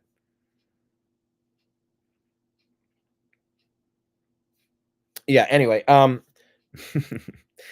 Elon responding here about what did you do last week? Yeah, that'd be a very impressive long list for you. However, the passing grade is literally just, can you send an email with words that make any sense at all? It's a low bar. Where do we begin? This is Tim Poole saying that liberals are saying that a civil war is coming. LOL, can you believe it? How does the Trump presidency, monarch, dictatorship, something? And this DMAST is saying my guess would be a good guy with a gun. They're getting unhinged, and they've tried to off him before. Stay vigilant. Bill Kristol says it's not about Brown or Kane or other individuals. It's not about reforming the Department of Defense. What it's about at DOD and DOJ and the FBI and the intelligence agency is breaking all institutional resistance to Trump and ensuring as much as possible as his personal. It's about breaking institutional resistance to Trump and ensuring as much as is possible personal fealty to Trump. Brian Cates says he's really upset that President Trump is not putting up with all the permanent bureaucracy bullshit this time around. He's not allowing them to freeze him out or refuse to follow his directives, which means it's pants shitting time for people with a vested interest in maintaining the status quo, like this neocon asshole Bill Kristol below. Alex is reporting here. That he had. Top rap producer Suge Knight is dropping a bombshell that Barack Obama was a guest at Diddy's parties where drugs and underage sex were a staple. And Attorney General Pam Bondi is saying the Department of Justice is set to release a full Epstein files list, sending the globalist deep state into a complete panic mode. Let's take a listen. You think this is Suge Knight from prison? Obama had anything to do with any of these parties that he had? Absolutely. Wow. You got presidents, you got preachers. I personally didn't think he was going to commit suicide. But the thing is, he had from Oprah Winfrey to everybody on that island. So, all right, let's unpack it all. Libs of TikTok here says, USAID's Haiti scandal is staggering. The U.S. sent $4.4 billion after the 2010 earthquake, yet less than 2% actually reached. Wow. Let me try to read this again. USAID's Haiti scandal is staggering. The U.S. sent $4.4 billion after the 2010 earthquake, but yet less than 2% reached Haitians, while 56% lined the pockets of D.C. firms. The Red Cross claimed to shelter 130,000 people, but built just 6 homes. No transparency, no accountability. USAID and NGOs refused to answer where the money went, while Haitians were left with nothing. Let's look into the Clintons. This was stupid. A protester was detained and released. Why was he released? He spit on Patrick Bet David here at a Doge appreciation party in DC.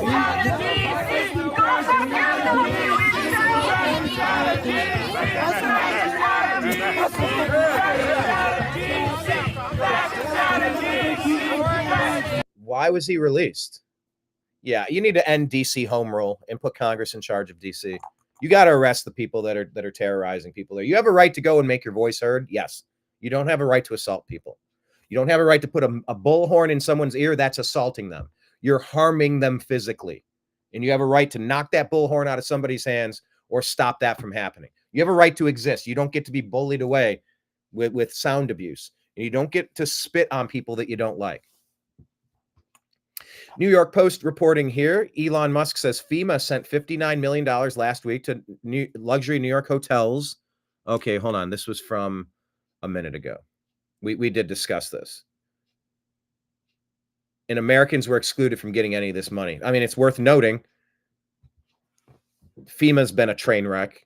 Not giving money to Americans, giving money to non-Americans. That's unbelievable. Sadie is saying, I'm beginning to understand why they're fighting so hard to stop Elon. Something is very wrong here. These people's salary, $200,000 for Mitch, $223 for Pelosi, $210 for Chucky, $285 for Pocahontas. But then their net worths are $202 million, $95 million, $75 million, and $67 million. It's time to audit Congress and set term limits. This is a good phrase here. You know, I'm trying to figure out what I do moving forward. I love doing this, and there's a way that I can do this, but there's a way that I could do this maybe dedicating less hours in my day. I feel like I should be doing this full time. This should be my career. This should be my path. I haven't found a way to fund my life doing this. I've gone into great personal investment over the past 2 years to deliver as much as I can for the New American Media to try to get this country back on track. It's sort of like the least I could do. But I'm at the phase now where it's like, all right, clock is up. Do I get a full-time job? Do I join another agency? You know, how do we expand? How do we grow to the point where we can get enough donations to make it worth doing? You know, I don't know. I don't know exactly what the next step is, but this here is 2 Chronicles, 2 Chronicles 15:7. But as for you, be strong and do not give up, for your work will be rewarded. I shared that for me yesterday. Just trying to figure out what the next step is supposed to be. I don't know. I mean, I could work a full-time job and do this on the side.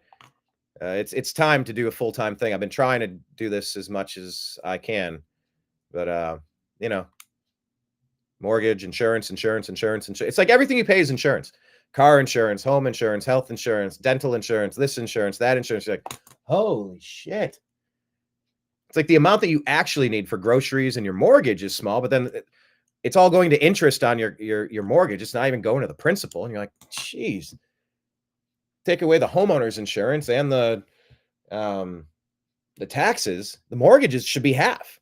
What you owe each month should be half. So, oh, geez, the aspect ratio is off. I'll shift it. Anyway, I shared that for me, but for you too. You know, don't give up.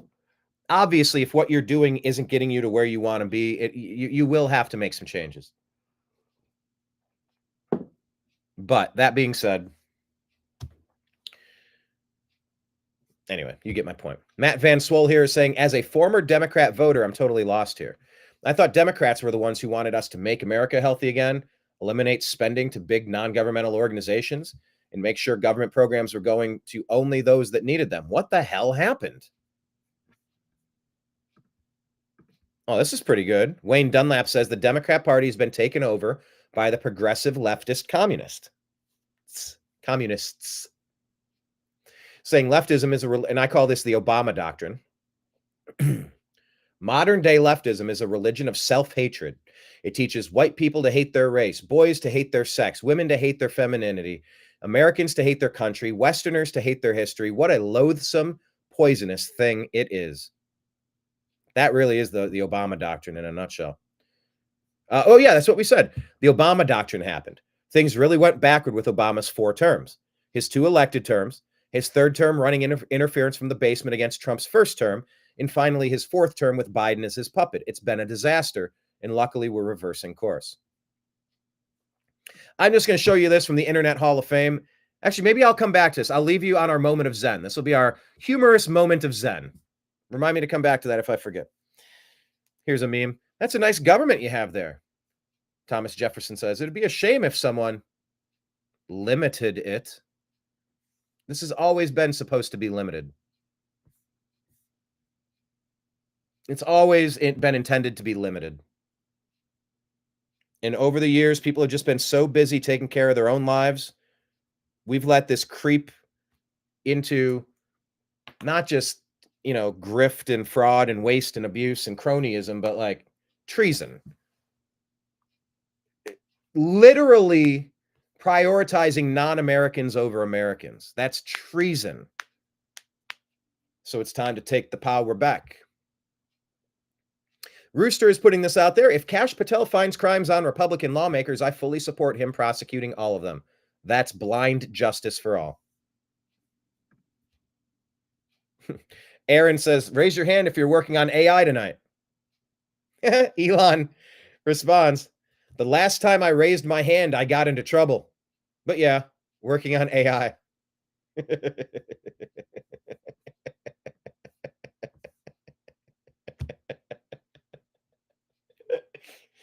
That could have been our moment of Zen. That's hilarious.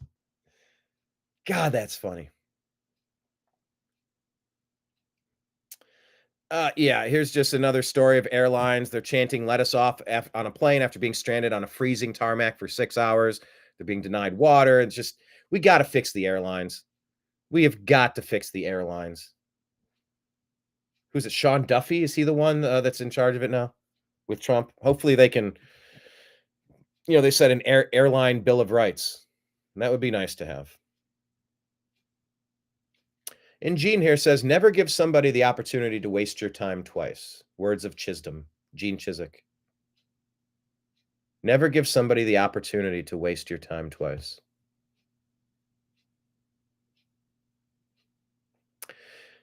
Jimmy Burrow here. Just something interesting I found late night. I'm doing some cleanup on aisle 3 on our X account. He said, a friend of mine called one day, this from last year, and said, I'm working with someone that wants to ask you a question. Guy got on the phone and said, are you the one who taught Joe Burrow to play tough like I played baseball? It was Pete Rose. Said he loved watching Joe. Wow. Rest in peace, Hit King. That's a cool story Jimmy Burrow shared. We put out there, if you thought the first month of MAGA has been impressive, just wait for month 2. Now that all the key appointments have been confirmed. Maybe we can actually fix America after all. This is the first glimmer of hope we've had in a long time. Elon put this out. It's Dr. Evil. From now on, money laundering will be called foreign aid. Cat turd. I voted for every bit of this shit, and I'm getting more than I even ever imagined.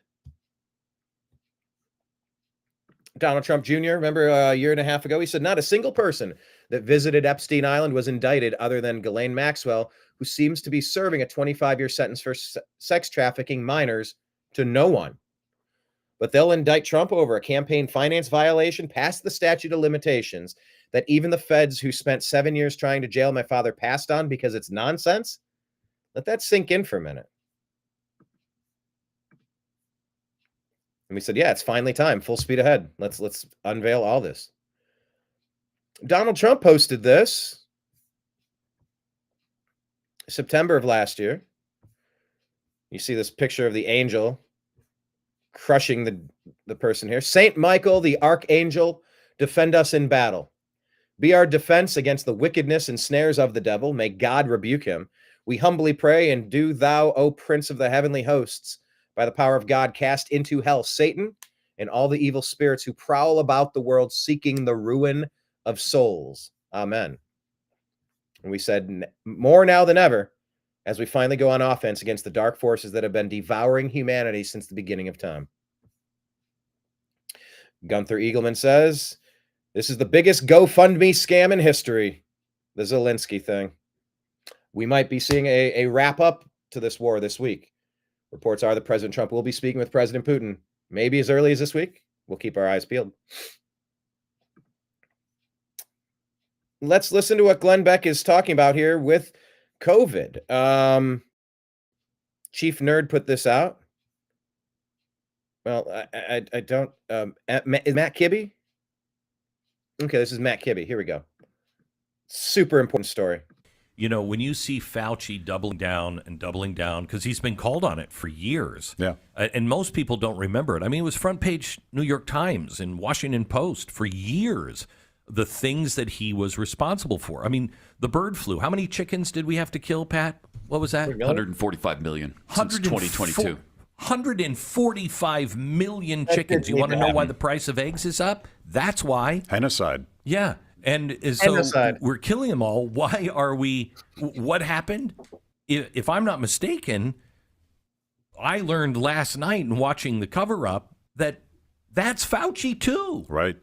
There's more experiments that we even know about, but the ones that we know about start with so Cheney and Fauci gets this huge pay raise to be the czar of gain-of-function research, and one of his first projects was to recreate the Spanish flu, which did not exist on the planet Earth. They actually dug up a body and recreated it from scratch, and then they published how to do it in a science journal. And Congress rightfully said, "Are you insane?"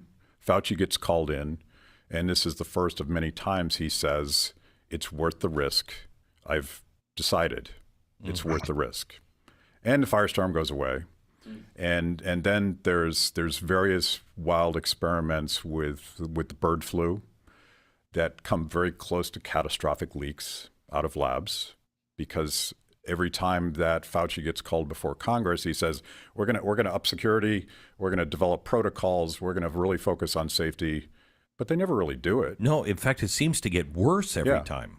It gets worse because the program expands and expands. It's like this crazy quilt of countries and universities now that are doing this kind of research. And I mean, doing it in Ukraine. Yeah. Ukraine. It's There were thoughts that Ukraine had a lot to do with Metabiota and the biolabs in Ukraine, right around the time COVID was released, right around the time that this war was ramping up. Was it all related? Was this all actually related in the grand scheme of things? I mean, it'll be the end of us if we don't stop it. Right. And that's why I'm obsessed. And that's why eBread is obsessed. It was the end of my brother who died of this. That's why Rand Paul is obsessed. And it's you mentioned this, but it's fascinating to point out. Everyone's like, why did Biden give Fauci a blank check going back to 2014? Mm-hmm. And this is well documented in this episode, because starting in 2015 is when Fauci and Francis Collins, the head of the NIH, started willfully ignoring the law against gain-of-function research explicitly on coronaviruses. So my wife and I watched it last night, and she gasped several times. So did I. And you won't believe it. I mean, just talking about it here does not do this justice. In seeing what Fauci has done and what we're dealing with now all over the world and how it is still growing, you will be saying to President Trump and RFK and Bhattacharya and everybody else, arrest this man. We have to. Yeah, if we don't stop it, will kill us. Fauci deserves a place in hell. We must hold Fauci accountable immediately. So this thing came out yesterday. Just in, Elon Musk is proposing a FAFO is the enforcement arm of DOGE, Federal Agency for Financial Oversight. F around, find out. That's funny. We are truly on the best timeline, I said. Thank you. I guess this is payment for suffering through decades of destructive, divisive, deep state debauchery. That's a lot of D's. That's what she said. So yeah, the FAFO agency, Federal Agency for Financial Oversight. There's some wasteful spending. Of course there's some wasteful spending, but you don't use a meat axe and cut everything. Coming again to save the MF&D, yeah, America. There's Trump and Elon using a meat axe, destroying the federal government. I had to mute the song. That was Trey Parker, Matt Stone, Team America, World Police. That's hilarious. Lucy said, the longer I live, the more I'm convinced the more education one receives, the more brainwashed and easily manipulated they are. Some of the most intelligent, intuitive, critical thinkers often have little to no college degrees. Oh, did this have music? Probably. Dun, dun, dun, dun. That's all, folks. See you, Biden. It's been great waking up from this national nightmare. Now, can the Bidens be indicted for their piracy and treason? Check this out. This is so overdue. We have to totally revamp our voting processes in America. President Trump, look, we said this must happen to secure an honest American election. One other thing, I just before we leave, I think you should do this. For my safety and security and for the good of our nation, you should do it anyway, regardless, even if it costs 10 times more, but it actually costs you just a tiny fraction. If you went to paper ballots and you're voting, and I would hope that every Republican would, so it costs exactly 8% of what the machines cost. These machines, they got something going. They get business. It's amazing. So paper ballots, and paper is very sophisticated today. Paper, it's called watermark. It's impossible to copy, impossible to cheat. It's actually hard to believe that a piece of paper is highly sophisticated, but it's watermark, and it's it's amazing actually when you see it. You can't cheat. But if you went to paper ballots and same-day voting, and if you went to voter ID, and also one other thing, you want a proof of citizenship. Those four things: proof of citizenship, voter ID, paper ballots, one-day voting. And if you went to 2-day voting or 3-day voting, but some of these states, you had 64 days. You know, California just finished up just a short while ago. They were voting a week and a half ago. They tried to finish them up. And other states too. They were weeks after the election. I mean, if that were a close election, you'd have to wait for weeks and weeks and weeks. You got finished fast, Brian. Thank you for your help. We did very well in Georgia. That was very nice. But some of these states, if you had a close election, you wouldn't know who won. And then, you know, once that happens, then you really never know who won. Yeah, if you drag it out long enough, you spoil it. It's like holding on to dairy too long or not keeping it refrigerated. You can't eat it. You can't trust an election that takes 45 days. Are you kidding me? That's enough time for anybody to stack piles of fake ballots together and call it a real election. No, you do it in real time. You call it a day. You end it. But you would save tens of millions of dollars, forgetting about right, wrong, and security, safety, our country, our Constitution, and all of these. Number one, you'd have a much safer election. Number two, everybody, you'd know the results of your election by 10 o'clock. Everybody, it's a beautiful system. It's boxes of 5,000. Boom, boom. Yeah. And you can go and examine each box. It's so simple. Yeah, you cellophane the box, you shrink wrap it, you stamp it underneath. Like, you can't mess with it. If you mess with it, and if you want to audit, then you can do an audit. You can't audit proprietary voting machines that, oh no, we don't have to tell you that. Well, you can't be connected to the internet. We won't. Well, then why do you have an internet router that could connect? Well, you know, for updates and stuff. Well, then why couldn't it be turned on? Well, it can't. According to who? Yeah, we're just saying so. No, I'm not buying it at all. Paper ballots. This is not complicated. So good. I did ask Elon, because he knows more about computers than anybody I know. I said, what do you think of the voting system? He said, computers are not meant for voting. It's just not it's too many transactions taking place too quickly. It's just not, he said, honestly. I don't know. If computers can handle cryptocurrency and you keep updating that ledger every 10 minutes or whatever they do, you can handle votes. I don't know that I buy that as an excuse. And I've gone to the best people, the smartest computer minds from MIT, from others. My uncle was a professor for 41 years at MIT and a brilliant guy. And I got to know a lot of the people up there. And they will tell you that the most secure way that you can secure the election, and probably the fastest way, because there can be very little hanky-panky, is paper ballots. Can you believe it? So I hope, Sarah, that certainly the Republican governors, but if you want to save a lot of money, you go to paper ballots. It'll cost you 8% of what the costs are now. And that's based on a good deal for machines. And then when you go through the days and weeks and months of waiting, France had mail-in ballots. Anytime you have mail-in ballots, you're going to have fraud. Yep. Without question. Mail-in ballots should be under extreme duress conditions, under the highest double, triple checked guidelines. No more of this mail-in ballot stuff. If there's ever a pandemic, you find a way that you can collect, you can space people apart.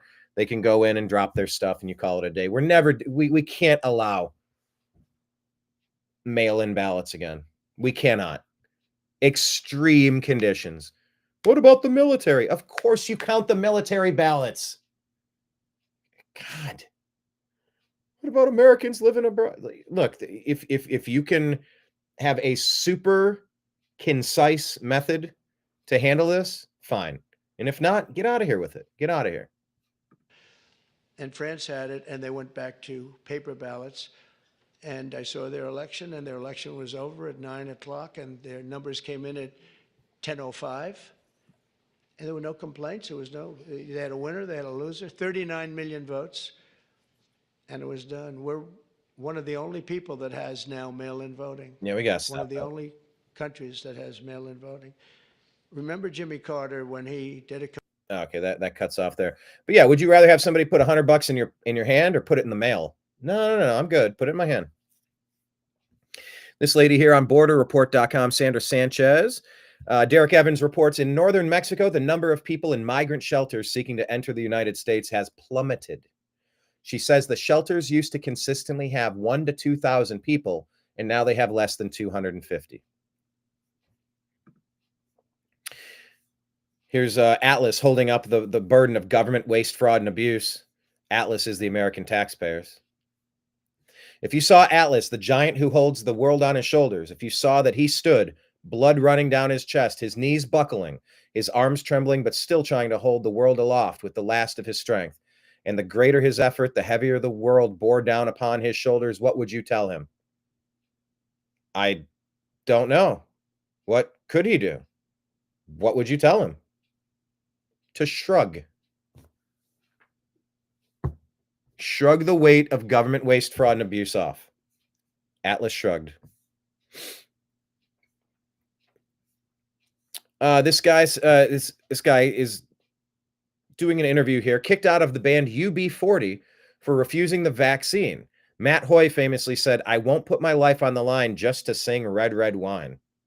A stance that has aged well as he reports on the carnage caused within the music industry, in particular, noting the sad demise of two of his ex-band members from sudden death and dementia. It's not just UB40. There's countless other musicians I know that are either dead or they've got some side effect that's preventing them from working now. An insidious pandemic that no one wants to talk about. That's a 5-minute interview. Check it out. This one here, J.D. Vance was telling the European silent majority that the elite has failed. And when they fail, they censor. They failed on the border, on the economy, on energy, on immigration, on defense. And so in their failure, they tried to stifle all forms of dissent and free expression. He was trying to give encouragement to all the people of Europe who know that and want to rise up. And that's why they hate him so much. They know that there's a populist, nationalist blowback coming. And J.D. Vance wants to assure people that we are the friend of the real Europe, not the pseudo-Europe, not the pseudo-elite that's hijacked the continent for the past 20 years. The Obama doctrine.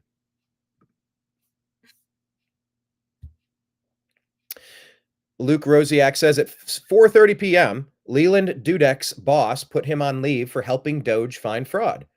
They want to fire me, he wrote. I confess I helped Doge understand Social Security Administration.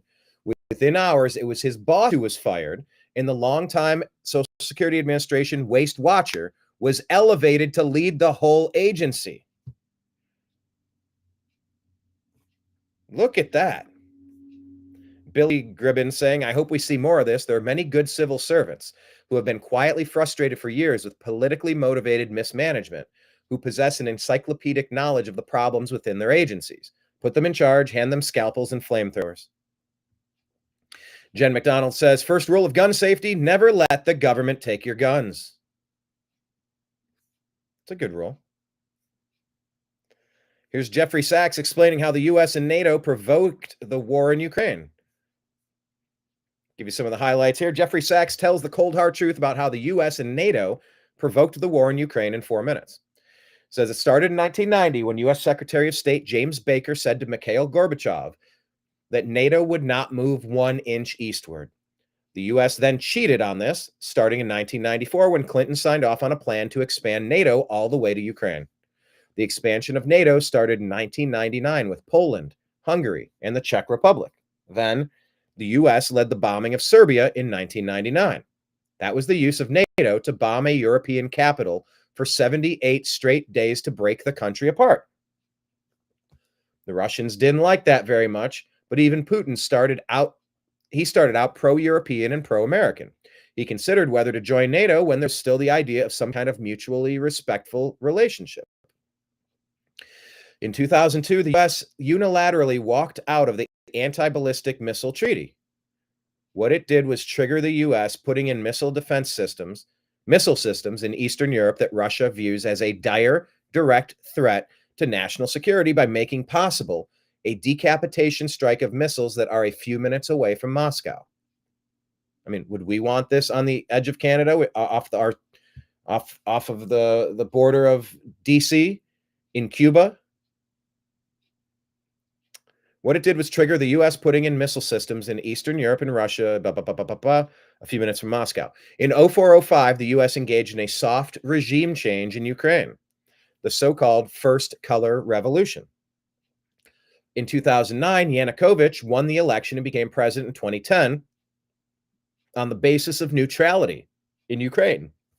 In 2014, The U.S. participated actively in the overthrow of Yanukovych.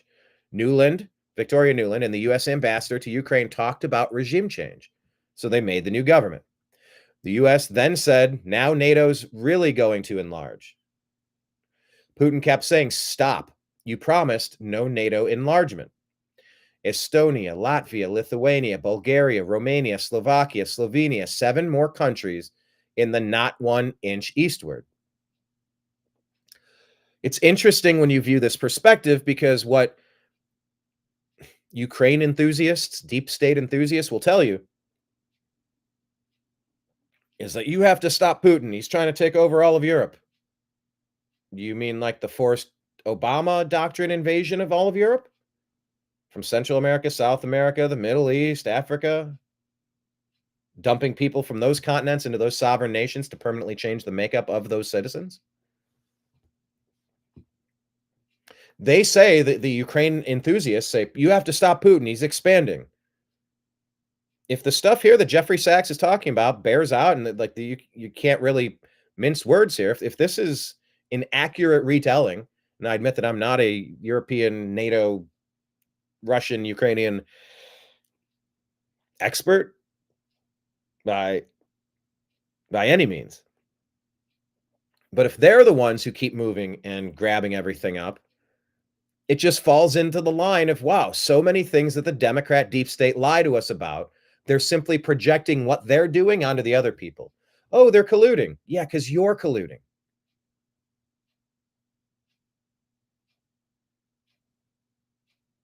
That's what it feels like. So in 2021, Putin put on the table a draft Russian-U.S. security agreement, and the basis of it was no NATO enlargement.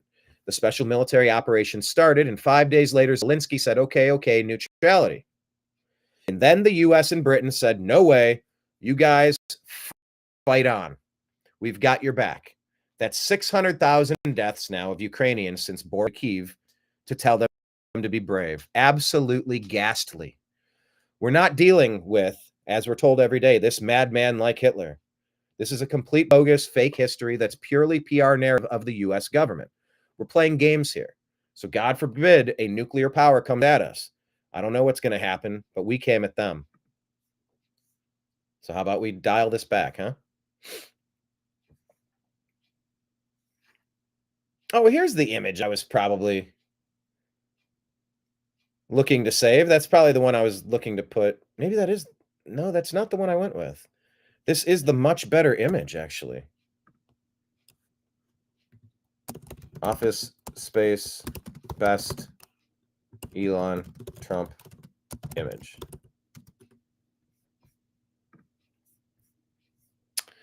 Kyle Becker says, what would you say you do here? Failure to respond will be taken as a resignation.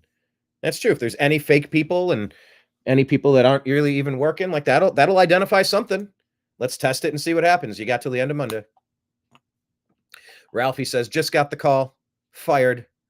I was the DEI coordinator for the Department of the Interior. My job was to put the "in this house" signs on the front lawns of every federally owned building in the country. And we said thoughts and prayers. That's hilarious. Found this interesting. A new method of washing cars in Chicago at the Auto Wash Bowl. Autos can splash around to the amusement and satisfaction. Auto Wash Bowl. All right. And as we said, Mitch McConnell will not be seeking election next year. That's great. Clandestine putting this out here about Zelensky. Ukraine is a disturbing example of how powerful propaganda can be. Ukraine is the only military on earth with literal Nazi forces, and Zelensky is a dictator that canceled elections. Yet the global U.S. aid influence machine convinced the world Ukraine is a beacon of democracy. They can make the sheep believe anything. Democrats accuse everyone they don't like of being a Nazi. They accuse everyone of threatening a democracy. And then they turn around and sent hundreds of billions of our tax dollars to Ukraine, and they worship a literal Nazi military dictator who canceled elections. This is the power of propaganda. This one here, Matt Van Swole sharing. A group of 13 engineering students have been using their college classes to design bridges for victims of Hurricane Helene in Western North Carolina. Every student has a goal to complete at least one bridge before the end of the school year. This is incredible. So check out that story. That's awesome.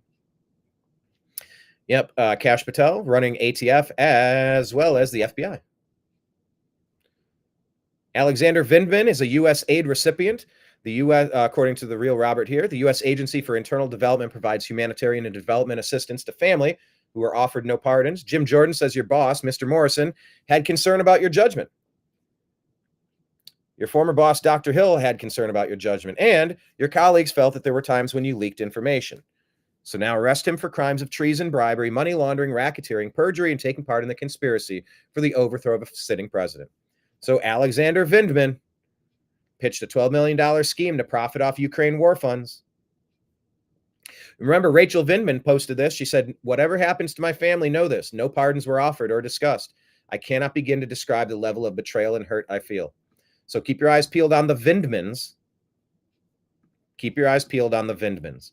Also this week, if we find out what's going on with Diddy, and if all roads are leading back to Obama, as of course they do, let's just listen to this video here about Chicago and Obama. Barack Obama was a plant.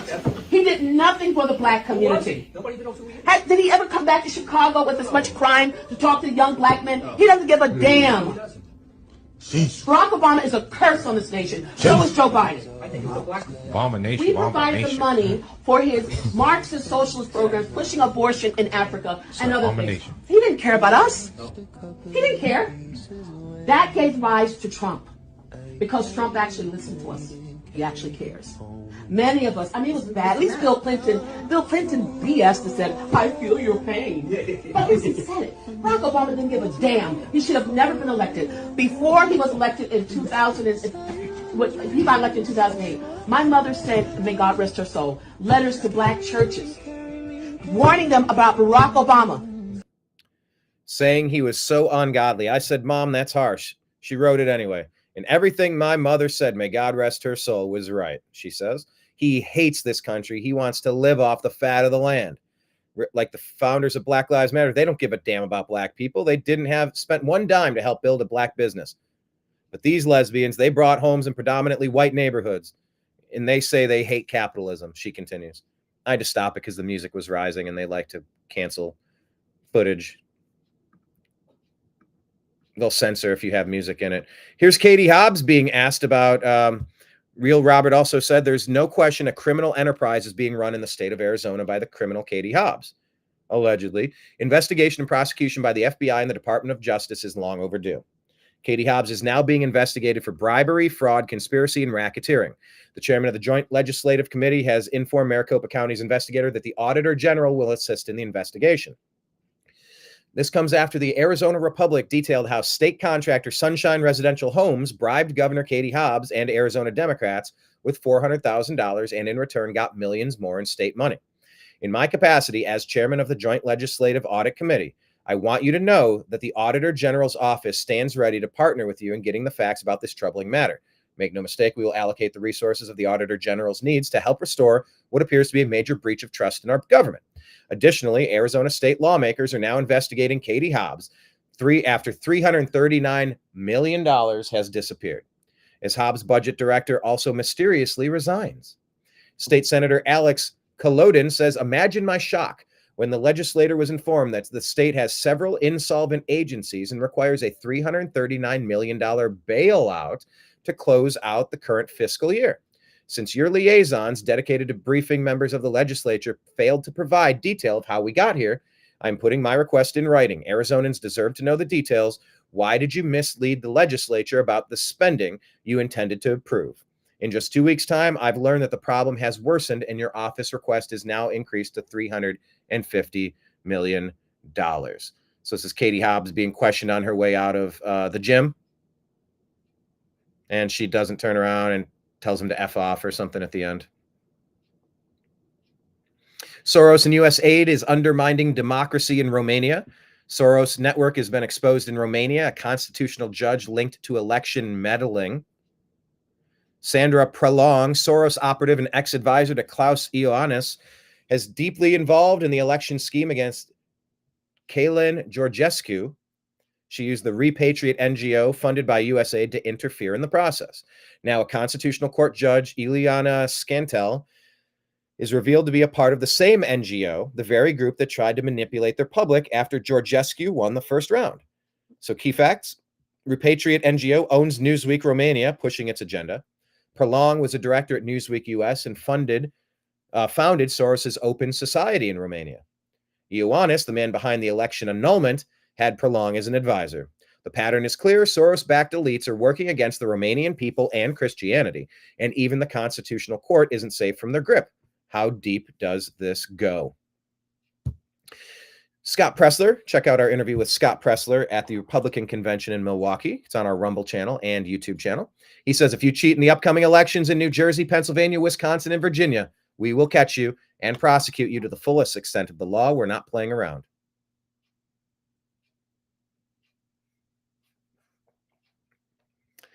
James O'Keefe putting this out. Let me play this weird clip of Mayor Karen Bass. What do you think about hearing this eerie footage? This phone call was allegedly from January 4th, just 2 days before, or 2 or 3 days before, all of Los Angeles was set ablaze. Listen to how creepy this phone call is. And just in terms of my trip, just so you know, I'm missing 2 work days. That's it.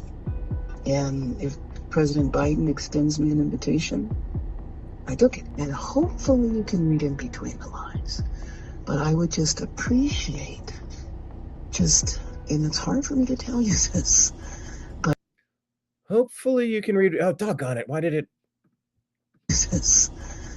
But I would just appreciate and it's hard for me to tell you this, but hold tight. You will understand soon. Yeah, controversial trip to Ghana while dropping cryptic warnings just days before the devastating LA fires ignited. Very bizarre.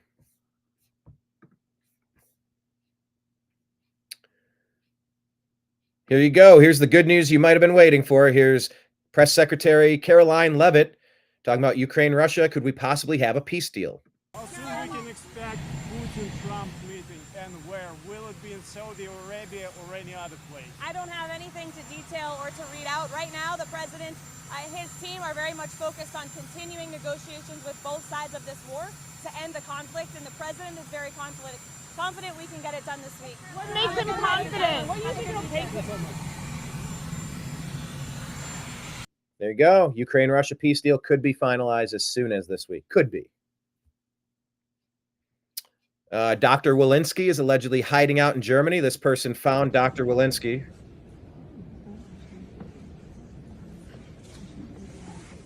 Hey, Dr. Walensky. Ivan Raiklan. I really look forward to you testifying about your involvement in murdering 38,000 Americans due to the jab. That's awesome. Thank you. According to Ian Jaeger, 1,000 NIH employees have been fired. This is a post with Patrick Bet-David talking with Bobby Kennedy, who says if you get the flu shot, you're 4.4 times more likely to get ill. The Pentagon even published a paper stating this. These are blatant crimes against humanity. Cheryl Atkinson saying, why don't you know about this? The time a definitive government study concluded that flu shots don't work in the elderly and didn't make a difference with mortality in any age group. And the more of the elderly population that got the flu shots, the more the death rate increased. It's time. Let's unveil everything. I don't want lies and manipulation anymore on anything. I want the truth.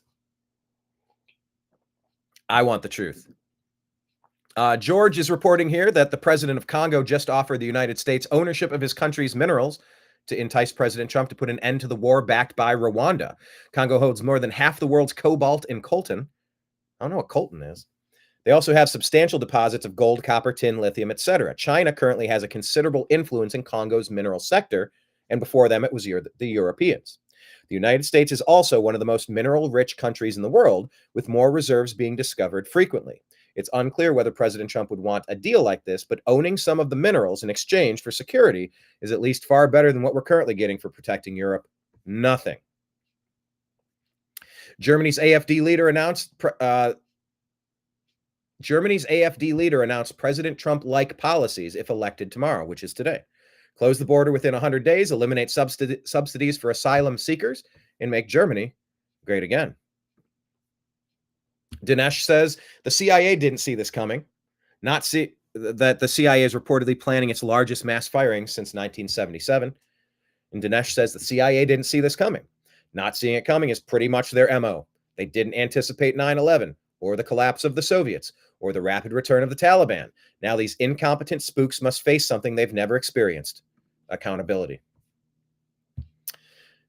Sawyer Merritt is reporting this. I don't know. I haven't seen this reported elsewhere, but let's keep our eyes peeled, ears peeled.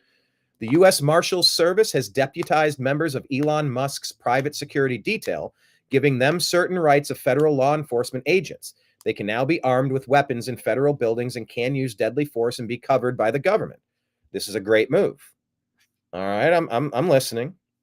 Tim Pool reporting more people saying that more liberals are calling for taking things into their own hands in escalation of violence. Matt Van Swol says, I'm not a religious person, but I see Samaritan's Purse everywhere in Western North Carolina. They've literally been here 5 months straight helping us and have asked for nothing in return. Say what you will about religious groups, but they 100% show up when it counts. Check out that story. Okay, yeah, and check out yesterday's episode, Maine versus Trump. I did promise you a moment of zen from the internet. Here we go. From the Internet Hall of Fame. We will end our show on this Internet Hall of Fame video. And before I do, please hit like, please hit subscribe, please leave a comment, type your initials or your name and where you're watching us from. I love to see that engagement in the comments. I'm going to ask that you subscribe to us in the places. The New American Media has a Facebook page and an Instagram page under The New American Media. We have a Truth Social page, The New American Media. Rumble and YouTube pages, please subscribe, hit the notification bells, The New American Media. The TNAM AM Show and the Agree to Disagree Show are on Spotify and iTunes or whatever. It's on Spotify under The Agree to Disagree Show. The Agree to Disagree Show. Our X account is at American_media_. We're on Telegram and Truth Social at TNAM and TNAM Chat. TNAM being The New American Media, of course.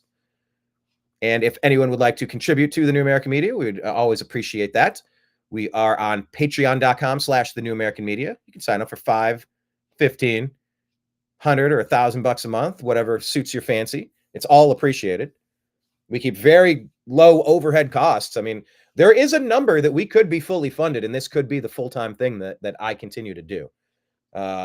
We've not reached those goals, but everything that comes in is super appreciated. We have a PayPal account at Brian. What is that? A PayPal is at Fuzz Installment. Venmo is at Brian Engelman. And Cash App is $ Brian Engelman, if anyone would like to donate. KB from YouTube.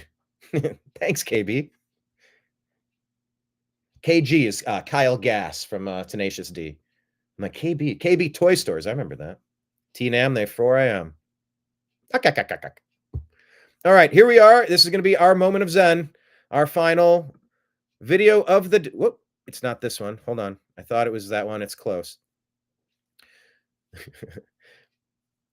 I like to end with something funny. I try to throw funny humor into all of the stories that we bring you. But I am a big fan of ending on a high note with a chuckle. ABC News in 2018 showed this surveillance video with would-be burglars throwing bricks in an attempt to break a window. But this guy missed and hit his partner instead. Then the suspect drags his partner away afterward, and we shared it just saying, because this is something great from the Internet Hall of Fame. Thank you, guys. We appreciate you. We love you, and we'll talk to you again soon. Take care. Peace out.